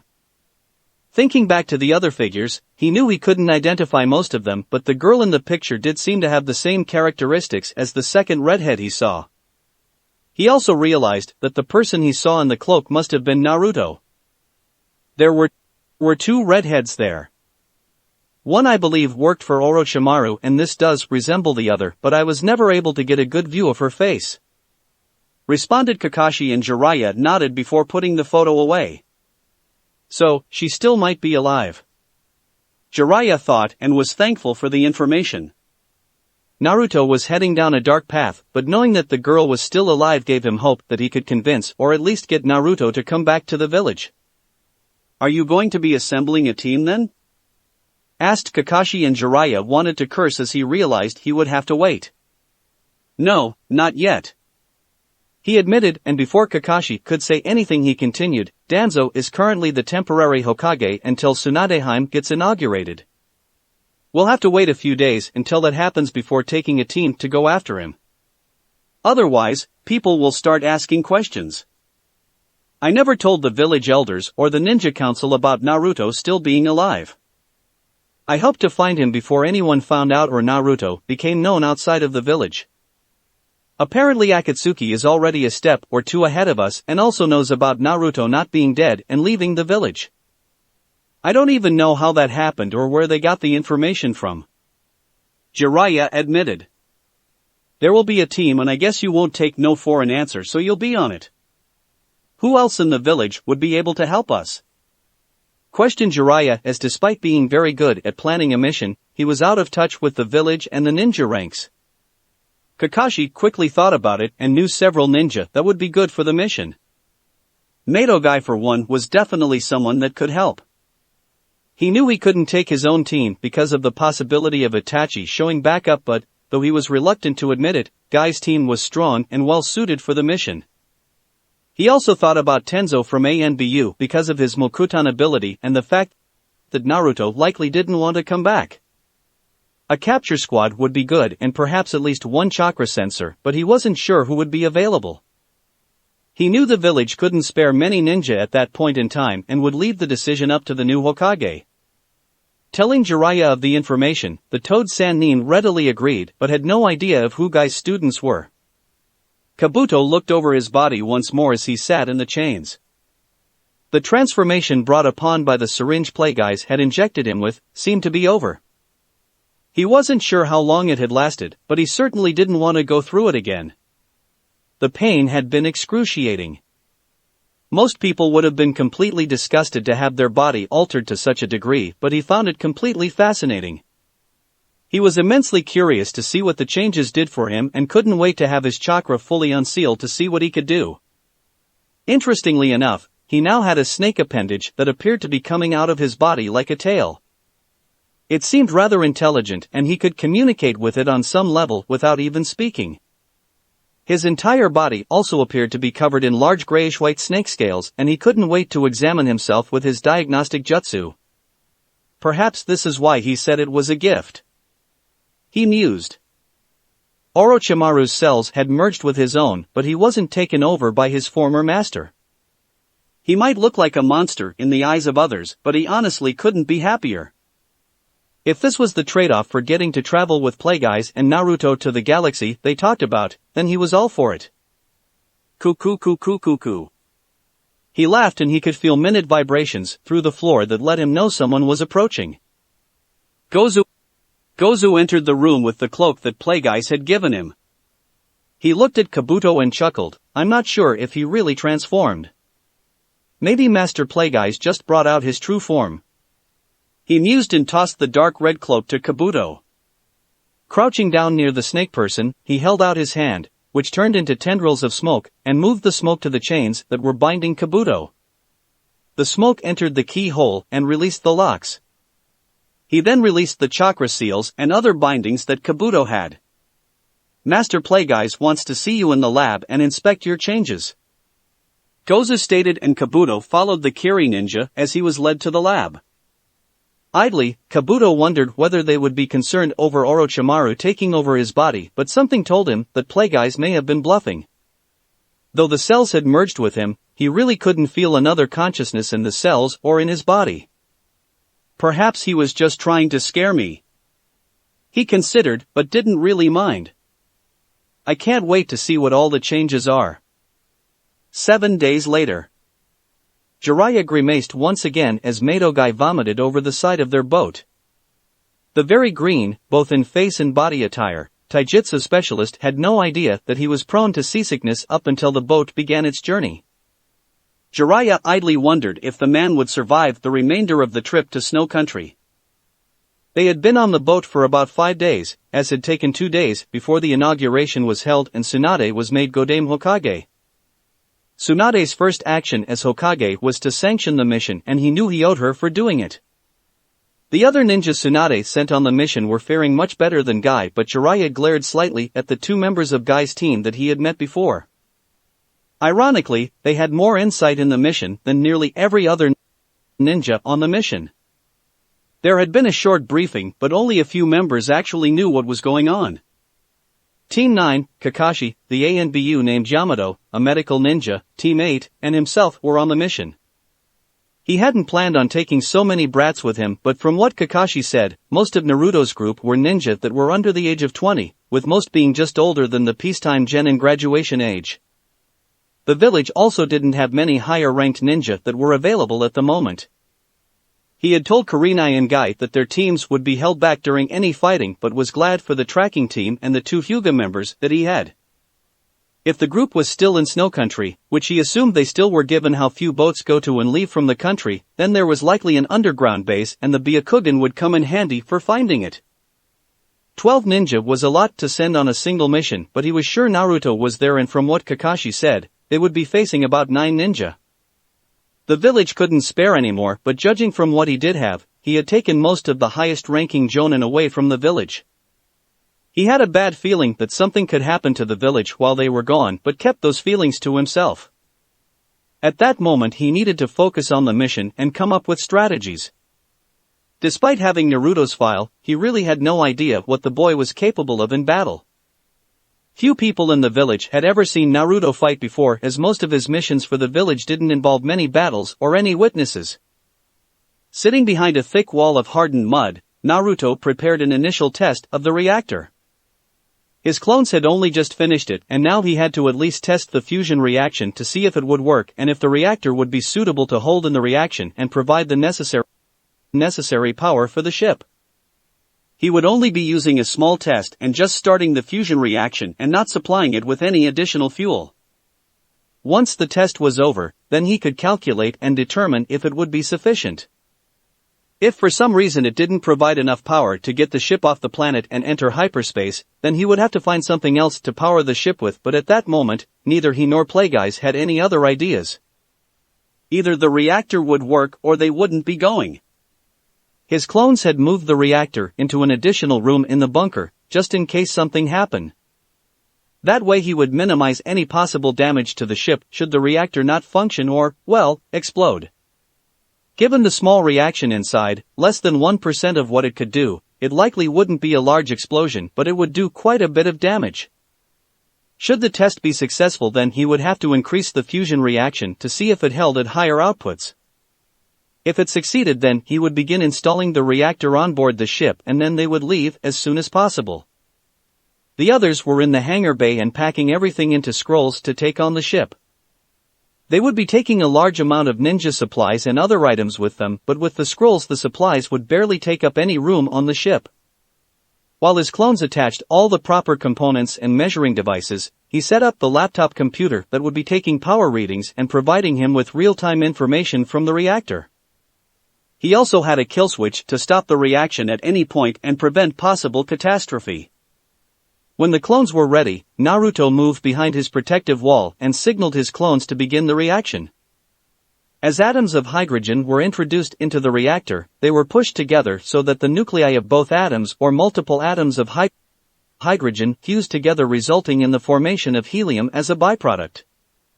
The reaction began and he monitored the status. The power output began steadily increasing until it plateaued at his desired output level. At nearly 1% output of the reactor capacity, he examined the readings and kept the reaction going. The reactor itself was holding and no problems were occurring. Calculating from the output he was getting, he determined the maximum possible output from the reactor and let out a sigh of relief when he found it was just enough for the ship to operate. With the reaction working steadily for several minutes, he decided to begin increasing it. The levels on his monitor steadily rose until he neared 35% of his maximum output. From his position, he could hear the reactor humming with power and looked up over his barricade. There was really nothing to see as the reactor was entirely enclosed, but he imagined what it would look on the inside. "It's going to work," he said to himself and smirked.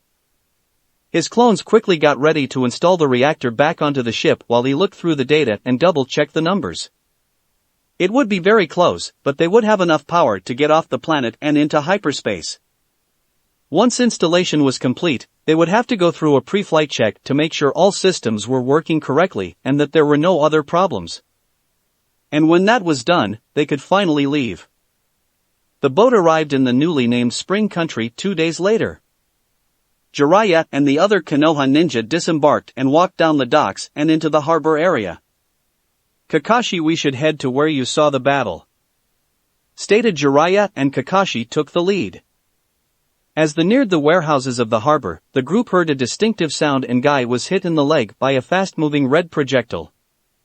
"Karen," Jugo said, and the red-headed girl replied, "I know, I can see them just fine.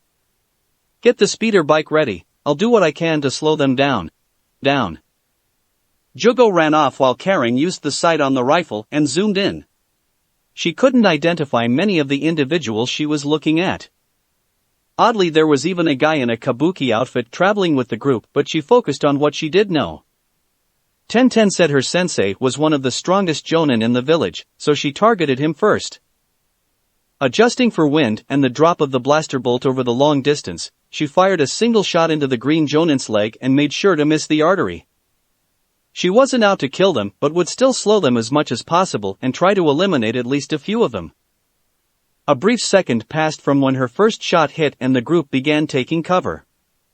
She fired multiple shots at the rest of the group but realized that she needed to keep moving. They would find a way to come after her at some point, so she shouldn't stay camped where she was. Running from her position with the rifle strapped to her back, she jumped on the back of the speeder bike and Jugo hit the throttle. As the speeder bike took them both away, she got on the radio and began relaying all the information she could. "Guy, are you okay?" asked Kakashi from behind a crate. He had no idea where the attack was coming from but knew that he had incredible difficulty seeing the attacks themselves, and dodging was nearly impossible on the first shot as it had taken them completely by surprise. Guy grimaced at his leg wound and responded, "Just fine, my rival." "Niji, where are the attacks coming from?" he asked his student while trying to ignore the pain, and Niji activated his Byakugan. His actions were quickly followed by Hinata as they looked for the attacker from behind their cover. "I don't see anyone in the area that could be the attacker. There isn't a ninja near us from what I can see," he quickly responded. Kurenai looked to her student and Hinata said, I can see something. It has 2 people on it and they are traveling faster than I can keep up with them." Niji frowned at the information and didn't want to admit that Hinata's Byakugan had a longer range than his did. "Where are they heading?" asked Jiraiya. He didn't know what the girl was seeing that she couldn't describe to them, but he wanted to know where they were going. "It's heading along the coast," responded Hinata, and as she tried to focus and keep up the object, it was heading away so fast that her eyes couldn't zoom in and focus on it fast enough to get a clear view of what it was they were riding on. As the medical ninja tended to Guy and Yamato, who had been grazed in the shoulder, Jiraiya turned to Kakashi and asked, "Where are the ruins of the castle?" "Further inland and not along the coast," responded Kakashi as he could see where the Toad Sanin's thoughts were headed. Likely the ambush was just a diversion to get them to go off in another direction and chase after the fleeing individuals. Jiraiya looked to the 2 injured and frowned. Even with all his knowledge of jutsu, he had no idea what kind of ninjutsu was just used on them. What the hell gas Naruto got his hands on? It seemed like some kind of long-range fire jutsu or a fire-enhanced projectile, but whatever it was, it burned right through the flesh on Guy's leg and come out the other side, then went straight through the wood of the docks. He sat idly behind the crate he was hiding behind and wondered if they should continue. It would only get more dangerous from here, and Naruto knows we're coming. He realized, as they could even end up walking into another trap again. Looking to the group, he decided to keep moving, but they would be slow and cautious, using the two Hyuga as much as possible. Naruto heard the news over his headset but focused on his tasks. The reactor was completely installed, but they were having trouble starting the engines. The ship had been underwater for over a decade, so he and his clones were looking for any problems. The rest of the ship seemed ready to take off and all the other systems were working. It would take an hour for the Konoha group to get to the castle ruins from the harbor, and even if they got to the ruins, he had created a few surprises in the bunker system for them. He made sure that the hangar bay was at one of the lowest levels so the ninja couldn't just use an earth jutsu and easily get to the ship. They would have to go through a labyrinth of tunnels that he had created in the past week. Even if they could see into it with the Hyuga that Karen reported seeing, he hoped that the Sith runes and the illusions that was on the room would help. He ordered Karen and Jugo to get back to the ship and would make clones when the Konoha ninja got closer. He wasn't going to leave the ship and wouldn't risk anyone else going off to fight. They would likely be left behind by Plagueyes in order to protect the ship. Cautiously, the Konoha group made their way through the pine forests and to the higher altitudes where the castle ruins were. The progress was slow as they would stop every 100 meters or so to take a look around and make sure no one else was lying in wait or setting a trap. As the plateau that the ruined castle was on came into view, tensions rose in the group. Jiraiya had already identified and disabled several pieces of Fuinjutsu that were meant to monitor a small area and alert the person that placed them if that area was disturbed. Team 8 and Niji were actively searching the surrounding area but not finding any traps or ambushes. So far, they hadn't had to deal with any more problems, and though Jiraiya had been positive that they would run into several other traps, they hadn't. This made him rather worried, and he could tell the other members of the group were worried too. They were down 2 ninja as Guy's leg wouldn't let him get to the site at the same pace that they could, and though Yamato was with them, his injury prevented him from being a capable fighter. After tearful goodbyes between the 2 green beasts, Kakashi had taken over as temporary captain of Team 9. Considering that there wasn't anyone lying in wait, Jiraiya considered that perhaps this was not the area they were really looking for. Kakashi suspected that the group might be using the newly destroyed castle ruins or perhaps had a base hidden under the surface. There had to be a reason that led 2 members of Akatsuki right to that spot and a reason why Naruto's group attacked. I want both of you to begin looking under the surface for some type of underground room or perhaps levels of the castle that weren't destroyed. Jiraiya ordered, and despite being tired from excessive use of their Dojutsu, the 2 Hyuga each went through the seals and activated their bloodline. Looking beneath the surface of the plateau, they quickly found a system of tunnels. The tunnels went in a myriad of different directions but all seemed to keep converging and then branching out. It's like some kind of maze. Niji noted, and he quickly determined the beginning, which oddly enough came from an opening in the ruins. 1 tunnel branched out into 3, and then the maze began. Niji quickly reported what he was seeing and where the entrance was. But where does it end? Wondered Hinata when she heard something happening near her and looked away from the tunnels. A short distance in front of them, a figure was emerging from the ground. It seemed to literally come out of the rock but didn't disturb any part of the surface. The genin noted that the cloaked figure was around their height, perhaps slightly shorter. The figure had a ninjato strapped to its back and the hood mostly covered the face. Naruto, Jiraiya stated, but the figure did not move or acknowledge its name being stated. The group looked to the lone figure and the genin of the group couldn't figure out why they weren't attacking. Guy's team was ready to fight. Lee was anticipating a good fight, Niji wanted to defeat the cloaked figure and Tenten wanted the sword. You don't honestly think you can take on all of us, do you? Kakashi asked as he prepared to pull up his forehead protector to reveal his Sharingan. I have backup, the figure stated, and 20 more cloaked figures began coming up from the ground. You just had to say something, Kakashi, didn't you? Fought Kurenai with a frown, and she went over the best strategy for fighting alongside her team. Have you found the problem yet? Asked Plagueyes to his meditating student.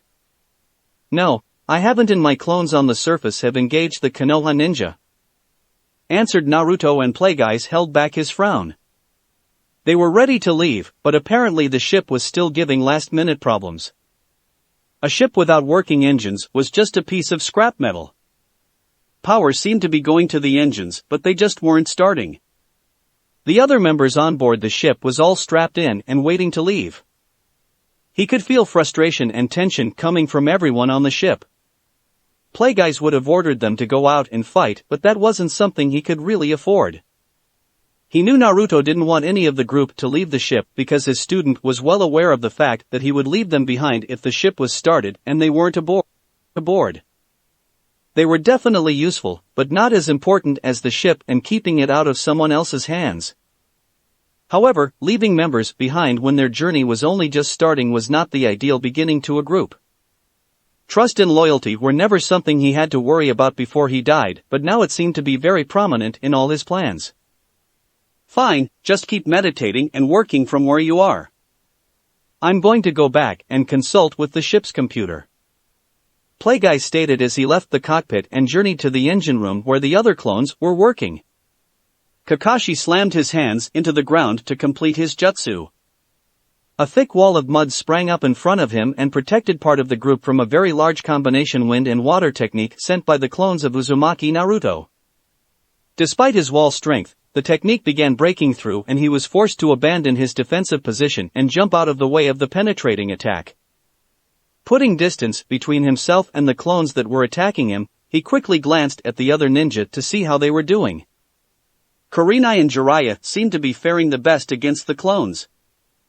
Genjutsu was indeed one of Naruto's weaknesses and Kurenai as well as Team 8 had already destroyed several clones. Her team was also fighting cohesively against the clones and managing to hold their own. Guy's team had broken up despite his orders and were each fighting a clone individually. Jiraiya was facing 6 clones at once and having a difficult time as they weren't letting up their attacks both in ninjutsu and kenjutsu. The Sannin had already killed at least 2 but was being pushed back by their teamwork. Kakashi came back to his own fight when he heard a familiar sound.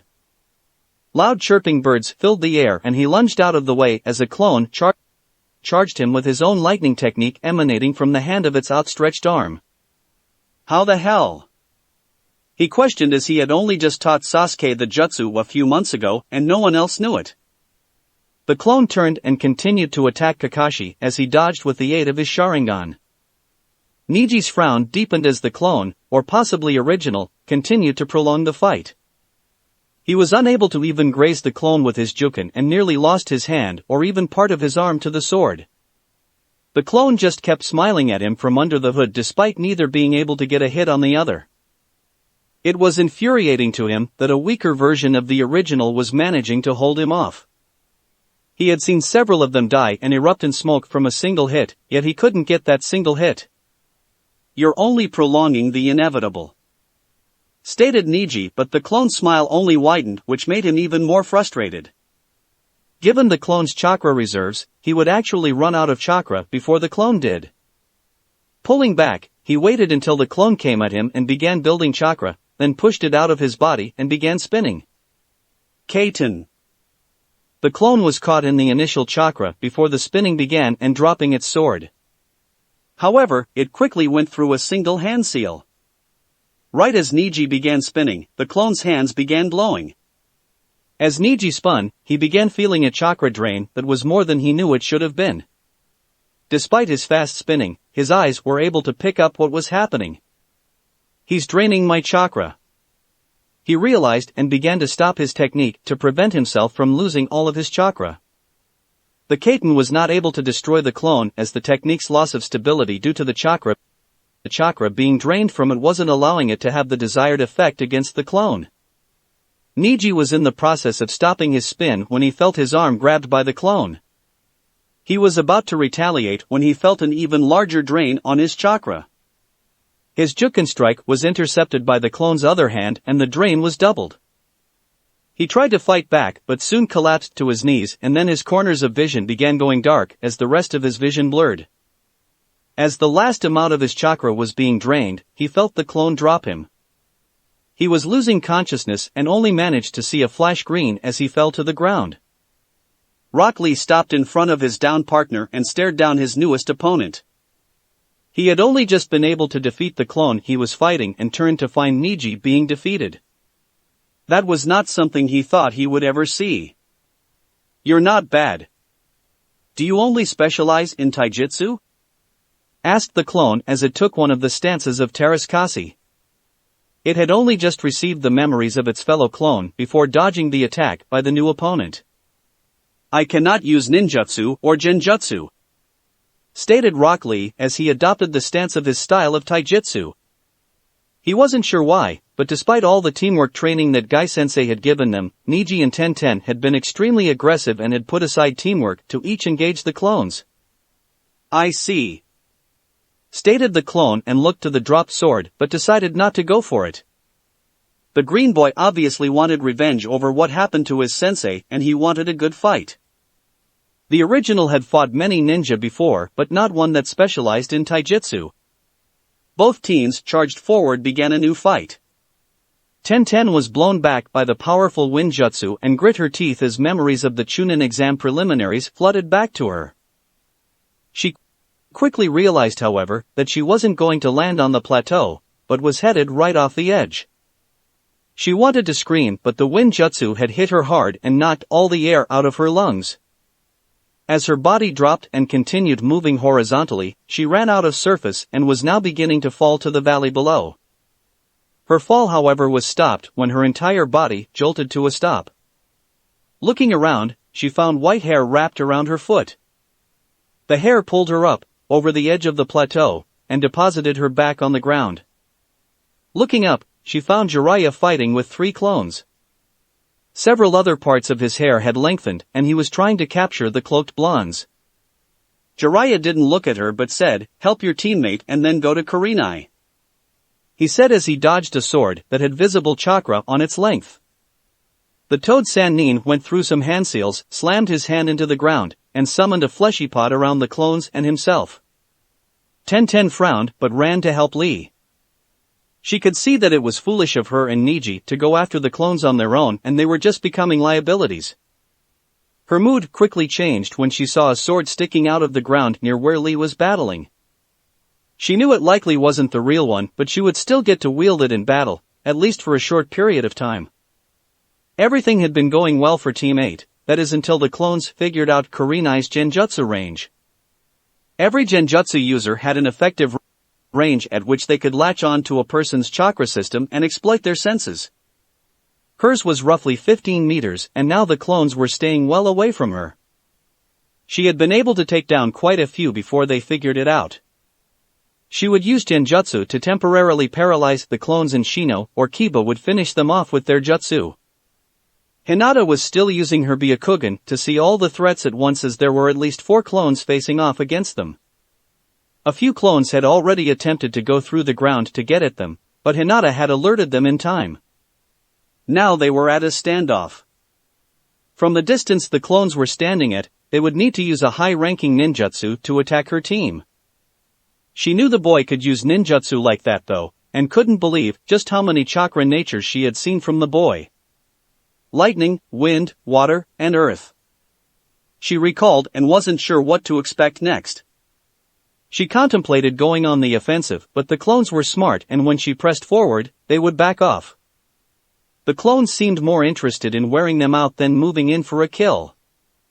Despite the distance between them, her team was at a disadvantage. They lacked long-distance jutsu. Only Shino and his insects could really reach Naruto without any risk, but the boy's insects hadn't been faring well against the ninjutsu that the clones possessed. The 4 clones backed off and regrouped as memories of Jiraiya, Kakashi, and the 2 genin finishing off the other clones flooded their minds. With the real Naruto focusing on the ship, only one of the clones had diminished force powers. The rest were only using chakra. The 4 remaining clones stood at a distance from the tired group of Konoha ninja. Kakashi had only narrowly avoided injury and Tenten helped Lee finish off the clone he was fighting. Niji was the only member of the group that was unconscious, but the genin were getting tired and running low on chakra. The lead clone had been the least active in the fighting and now waited for orders from the original. He could provide more time by having a conversation with his opponents, but that also ran the risk of a sneak attack or perhaps himself getting angry. He knew the original didn't want to admit what information had been taken or learned from Jiraiya, and talking about that information that could cause the clone or the original to lose control over their emotions and invite an opportunity for the Kyuubi to surface. Only a few seconds went by as instructions were passed from the original to the 4 remaining clones. Without any words being spoken or any signaling of any kind, one of the clones began quickly going through a few hand seals. Slamming its hand into the ground, only Jiraiya wasn't caught by surprise when a swamp formed beneath the group and they began sinking. Jiraiya put the required amount of chakra into his feet and managed to keep above the surface of the swamp. He went through several hand seals at the same time that another one of the clones did. Jiraiya's hair began extending into multiple strands that began wrapping around the trapped ninja as one of the clones finished its jutsu, Futun, Shinko Renpa, wind release, vacuum serial waves. Multiple blades of wind were sent at the group of ninja as Jiraiya's hair pulled them out and moved them at different heights and positions to prevent them from harm. Only a few strands of his hair were cut by the sharp wind jutsu while the members of the group remained safe. Continuing the technique, Jiraiya began trying to move them out of the swampy area. Frowning at the display, the force-using clone stood still while small eruptions of smoke came from 2 of the clones and the last clone began going through seals. He would attempt to use his fellow clones' disc blades to try and get hits on the still-trapped ninja while one of them used ninjutsu. The group, however, was stopped as thick moving branches of wood came out of the ground beneath them. The force clone managed to get away, but the other 3 didn't. The clone looked toward the source of the jutsus and found another Konoha ninja that had managed to stay outside his diminished sensory range. Yamato grit his teeth as making the hand seals necessary for the jutsu had aggravated his shoulder injury. He had stayed back during the fighting to act as an emergency backup just in case, and it appeared that the group definitely needed it. The clone again waited for further orders on the new development and then took out the vial that it had been given when it was first created by the original. Using a henge, the clone turned into Kabuto. Smearing the blood on its hands, it went through 5 hand seals, then slammed its hands into the ground and said, Kuchios no Jutsu, summoning technique, and a large area was covered with smoke. Using Kabuto's voice, the clone commanded the summoning to attack while it ran back to the entrance of the bunker. 3 largest snakes emerged from the smoke and began attacking the Konoha ninja. The Konoha ninja don't appear to be doing that well, commented the black half of the plant Akatsuki. I'm not sure what the Jinchuriki is up to. Attacking with clones and then retreating doesn't seem like a very good strategy, commented the white half. Their mission was basically to monitor the Jinchuriki. They weren't to engage and hadn't actually been able to get near the container's base as the group possessed a very good sensor ninja and they were ordered not to be spotted by anyone. Currently they were partially exposed from the side of a nearby mountain but had a good vantage point. Getting any closer to the underground area would put them in danger of being discovered by one of the Hyuga or someone else in the fighting group below.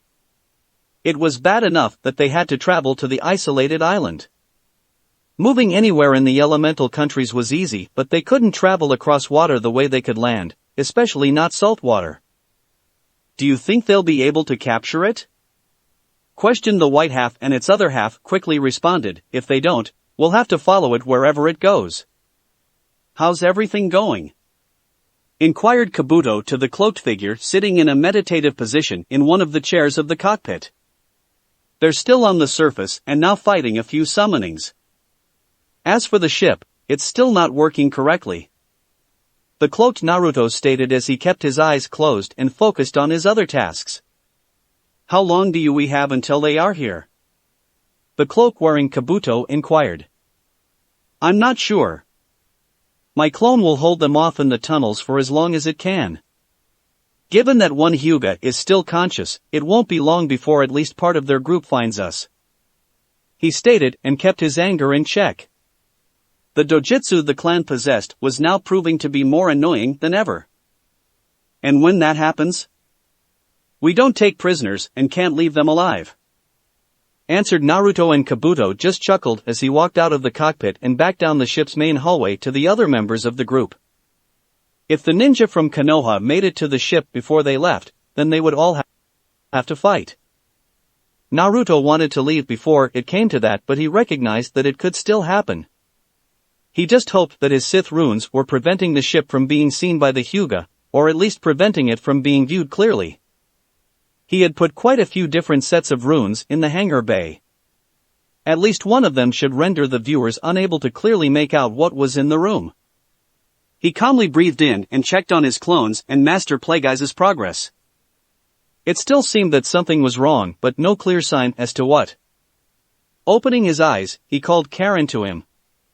His sensing range wasn't far enough to figure out where the intruders were, and he needed her help to better plan out a defense strategy. It was still possible that at least one of the ninja would use an earth jutsu to move through the rock, and he wanted to know if that was happening. Jiraiya studied the entrance from afar and sent in one of his toads to check it out for him. He was still wary of traps and wanted to be absolutely sure before proceeding. The snakes hadn't been hard to defeat once he summoned one of his large toads. Neji wouldn't be going with them and Yamato would be staying on the surface to look after the Hyuga genin.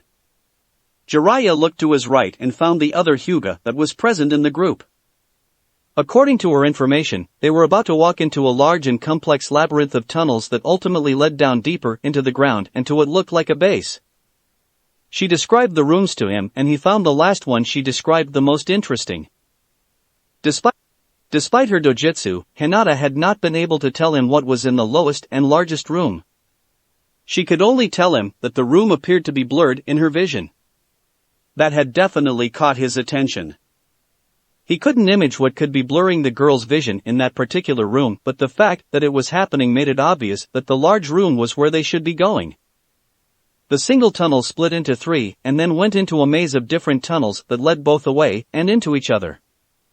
The result was several different ways that led to where he wanted to go. However, she also told them about the long, very wide escape tunnel that had been created for the large room. Ideally, Jiraiya would have wanted to send Ninja to the other tunnel and prevent Naruto from escaping, but it was on the other side of a nearby mountain and would take too long.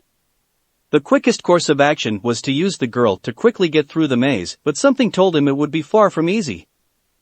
He understood that Naruto could just use the other tunnel and escape, while perhaps using explosives to collapse the tunnel system, but something about that thought didn't sit right.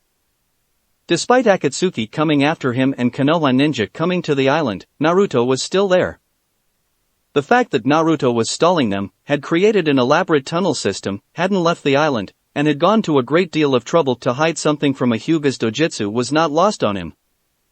Something was down there that Naruto was after. He had no idea what it was, but he did know it was something that the boy wanted to keep a secret, and if they got there fast enough, he would find out what it was and capture Naruto in the process. The toad quickly returned and told them that the entryway didn't have any traps. Jiraiya decided to keep the toad with him for the journey, as he knew they might be needing him again. "Tell me when they reached the split in the tunnel," Naruto asked of the nearby Karen. They were both sitting in 2 of the 4 chairs in the cockpit. He was concentrating on his clones while she concentrated on her sensing. Once the Konoha ninja reached the split in the tunnels, he would set his trap. The goal was to create enough confusion to split the group up and keep them from finding each other. Obviously, the group with the Hyuga would be the most well off, but that group would have to decide whether to take the time to gather the others or to keep moving forward. Either choice would give him and his group the advantage, as they either got more time or few opponents to face. "They're nearing the area," stated Karen, and Naruto focused his thoughts on the explosive tags he had placed. He wasn't a novice when it came to traps, and rather than setting or hiding the tags on the surface, he actually embedded them into the rock. The goal was to prevent the tags from being heard when the armed and seen when intruders entered. Strategically placing the tags in groups, he could set off one grouping at a time and herd the ninja to the split in the tunnels, hopefully forcing them and the confusing to split up. "Now," stated Karen, and Naruto quickly put his hands into the hand seal for activating the explosive notes. Each member of the group noted the steady downward slope of the tunnel as they continued along its path. The tunnel was partially illuminated for them, and the ones at the front of the group could see a room coming up ahead. From what Hinata described, it would have 3 tunnels that they could take. She found the quickest route to be the middle tunnel, along with a few twists and turns after that. Once they entered the room, the Jonin took note of the slightly different ceiling but didn't think anything of it. As they moved to the center tunnel, an explosion behind them shook the ground. Every member of the group turned and saw one explosion after another coming from the hallway they had just traveled down. Jiraiya turned to make his way to the center tunnel in the hopes of outrunning the explosions when his instincts told him something else was wrong. A second later, pieces of the ceiling began breaking apart and fall down upon them. 2 very long but narrow segments of ceiling began falling. The Jonin only had a split second to react.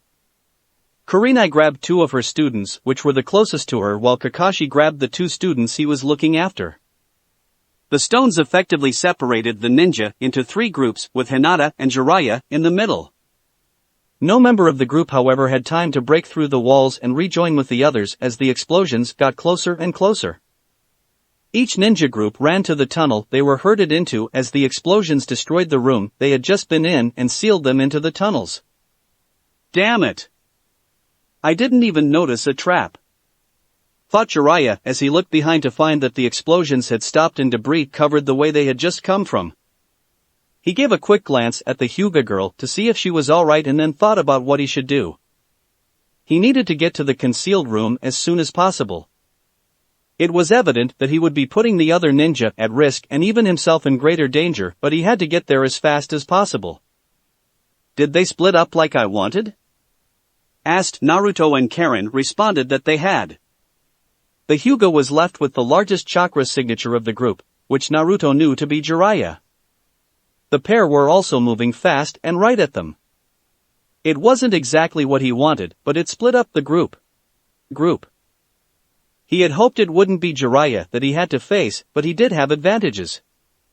From reading the man's mind before the Chunin exam finals, he knew what Jiraiya was capable of and what jutsu the Toad Sannin used the most frequently. It was only a matter of time before the duo reached the hangar bay, even with his clone still in the maze. Tell me when they get near our location, ordered Naruto, and Karen acknowledged as she monitored the ninja moving above them. Jiraiya ended up carrying Hinata under his arm as they raced through the underground system. They encountered quite a few traps, but they either managed to evade them with the Byakugan or Jiraiya quickly blasted through them. Steadily they made their way deeper underground and towards their final objective. They had a run-in with the remaining clone, but Jiraiya was able to defeat it without much difficulty. The closer they got to the end of the tunnels, the clearer the image of the room became to Hinata. She couldn't identify what she was seeing but could see several chakra signatures, and it was enough that she could identify several of them as Naruto's. The signatures were all in close proximity and didn't seem to be going anywhere. Just a little farther, Jiraiya thought, as he would finally be able to make up for his mistakes in the past and bring Naruto back to the village to prevent Akatsuki from getting their hands on him. I have no fucking clue what is wrong with the damn engines, Naruto admitted to himself. His clones had been over the engines multiple times from inside and outside the ship. There was nothing wrong. For some reason his controls in the cockpit just weren't registering any power going to the engines or the engines as even being operational. The engines were on, but he just couldn't do anything because the controls were all in the cockpit. He couldn't pilot the ship from the engine room. The clones had checked the cockpit as well, but found nothing wrong there either. Karen had also just informed him that the pair of Jiraiya and the Hyuga girl was nearly upon them. He knew how strong Jiraiya was. The man could probably fight both Itachi and Kisame at the same time, and possibly win. Even with everyone he had, Jiraiya would still have reinforcements eventually arriving. The ship could also get damaged in the fight. Not that it really matters. He thought derisively as the ship was basically worthless to them at that point. Breaking his meditation, he stood from his chair and began checking his gear. It was at that moment that Suigetsu walked in. Naruto could feel the Kiri ninja coming in to ask a varied version of, "Are we taking off yet?" which he had already heard many times from the very vocal Tayuya. "So, what's taking so long?"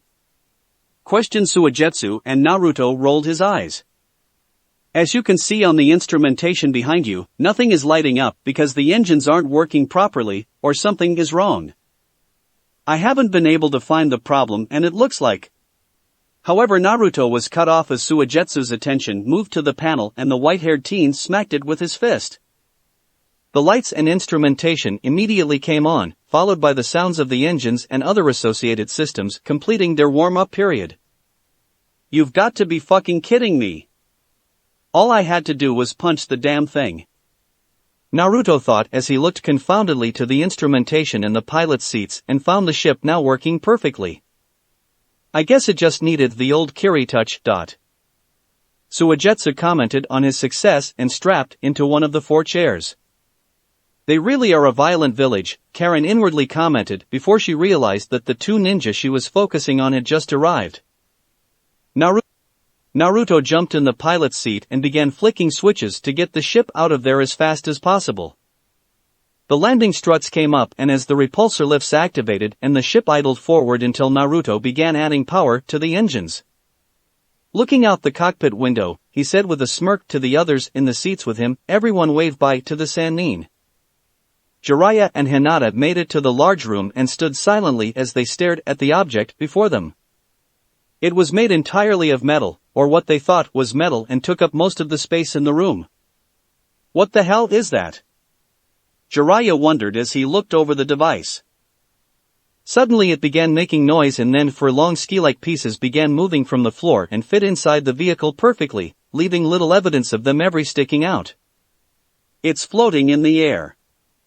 He noted out loud and the 2 watched as it began moving away and towards the tunnel. Jiraiya came out of his stupor and saw 3 people in the front windows the object. He instantly recognized one as Naruto and the other as the grass ninja Karen but couldn't identify the third. They were all waving at him. The slow forward movement of the vehicle ended as it began accelerating forward. Jiraiya stared at the 3 large glowing lights that were at the end of the vehicle and finally realized it was leaving. Grabbing Hinata, he raced to the large tunnel and after the escaping Jinchuriki. Running after it, he was soon left behind as its speed only kept increasing. Hinata examined every part of the vehicle with her dojutsu as she was hefted under one of Jiraiya's arms and carried with the man. It was so complex and full of different things that she couldn't identify. She could tell it was meant to be lived in from the rooms she could see, but other than that, she had no idea what it was. Her eyes never left it, even as it got farther and farther down the tunnel. Naruto kept the ship steady as it moved down the corridor and to the exit. He had created the long tunnel so that the ship could take off as unseen as possible. The tunnel exited in a valley and he could fly to the ocean without being seen by any of the inhabitants of the island. He checked through all the systems as he felt Master Plagueis come to the front of the ship. The body of Gato entered the cockpit and sat down in the other pilot's seat. You found out what was wrong? Plagueis asked through a telepathic link to Naruto. No, not exactly. He responded and Plagueis could glean some of the details from his student's embarrassed mind. Only the slight semblance of a frown was the response to the new information. He knew sometimes ships were just temperamental like that, especially ones that were heavily modified and repaired by the owner. The ship exited the tunnel and cruised through the valley and then over the ocean. They would travel a minute or so away from the country before climbing vertically and leaving the atmosphere of the planet. Eventually they were far enough away to avoid being seen and Naruto began the ship's ascent. The others on board soon crowded the cockpit as they passed through the clouds and climbed higher in the planet's atmosphere. They watched as the atmosphere became thinner and thinner until it faded into an endless landscape dotted with more small lights from stars and planets than they could count and had ever seen from the surface. No words were exchanged as every person but Plagueis viewed space for the first time. They had been told all about it, but seeing it was very different. The ship traveled a short distance from the planet and achieved orbit before Naruto began altering course. They would take the exact same path the ship had taken to get to their planet and began their journey back to the known galaxy at the exact point the ship exited hyperspace in the system. It would take a short time before they reached that part of their solar system, so they would get to see a few more sights. As the ship turned, part of the planet they used to live on came into view. Everyone was staring at it until Naruto glanced over at the moon and felt something coming from it. He had never felt such a dark presence before, but it seemed to be radiating from the small moon. He looked over at Plagueyes, who also was not sure why the moon felt as it did, and then altered course to take them away from the oddity that orbited the planet. If he was honest with himself, the moon scared him, and yet he also felt drawn to it. While he was curious about it, he was also smart enough to know that he should stay away from it and never venture there. Jiraiya made it to the end of the tunnel, and Hinata had just managed to make out the flying machine in the distance. She told him it just kept climbing in the air until she couldn't see it anymore, and although she strained her eyes to get any last glimpses, it was just too far. The pair stared at the sky as neither could really believe or completely fathom what they had just seen. One thing, however, was certain. Once they got back to the village, they would be having a long debriefing with the Hokage. This part of the mission certainly wasn't going on any report. Tsunadeheim's going to chew me out for failing, and I'm not even sure if she will believe me about this part of the story. At least I have a witness. Jiraiya thought and put his hand on the young girl's shoulder to let her know that they should get going. He had no idea where Naruto was going. He just didn't have the information to put theories together or say anything for certain. Speculations were the best that he could come up with, and even then, they seemed rather impossible and outlandish. The ship continued on as they traveled to the edge of the solar system to enter hyperspace, exactly where the ship had left hyperspace nearly a decade previously. Plagueyes had already put the coordinates into the navigational computer after removing the lockout that had been engaged at some point before the ship crashed. All that was left was to reach the designated spot and then make the preparations for the jump. Shivers had been going down Naruto's spine since the ship started up and began moving in the hangar bay. The feelings still hadn't stopped. Most would have seen an empty vacuum, but that was not what he saw. The controls at his fingertips could take him anywhere he wanted, though he knew he had to go to a specific planet given the available navigational data, but in theory they could take him anywhere. Just that knowledge made a burden seem to lift off his shoulders. He saw a freedom in the empty vacuum that few others saw. The ship didn't seem like a confined space, but more of an unmarked slate that he could write on. No one in the galaxy had any idea what a Jinchuriki was, or knew who the hell Uzumaki Naruto was, nor would they even give a damn. If he received looks of contempt, they would be because he actually did something malicious to deserve those looks, not simply because he existed. Searching his feelings, he found for the first time, in a long time, that he was actually happy, possibly even giddy with excitement, which hadn't happened in years. Until that moment he wasn't actually sure he could still experience such strong positive emotions. In just a week's time he would travel out of the unknown and into the known. Leaving where he felt he didn't belong, to where he felt he did. That's it for this reading. Hit like and subscribe for a free ticket pass going to the different worlds of anime fanfiction. Looking forward to having you on board again.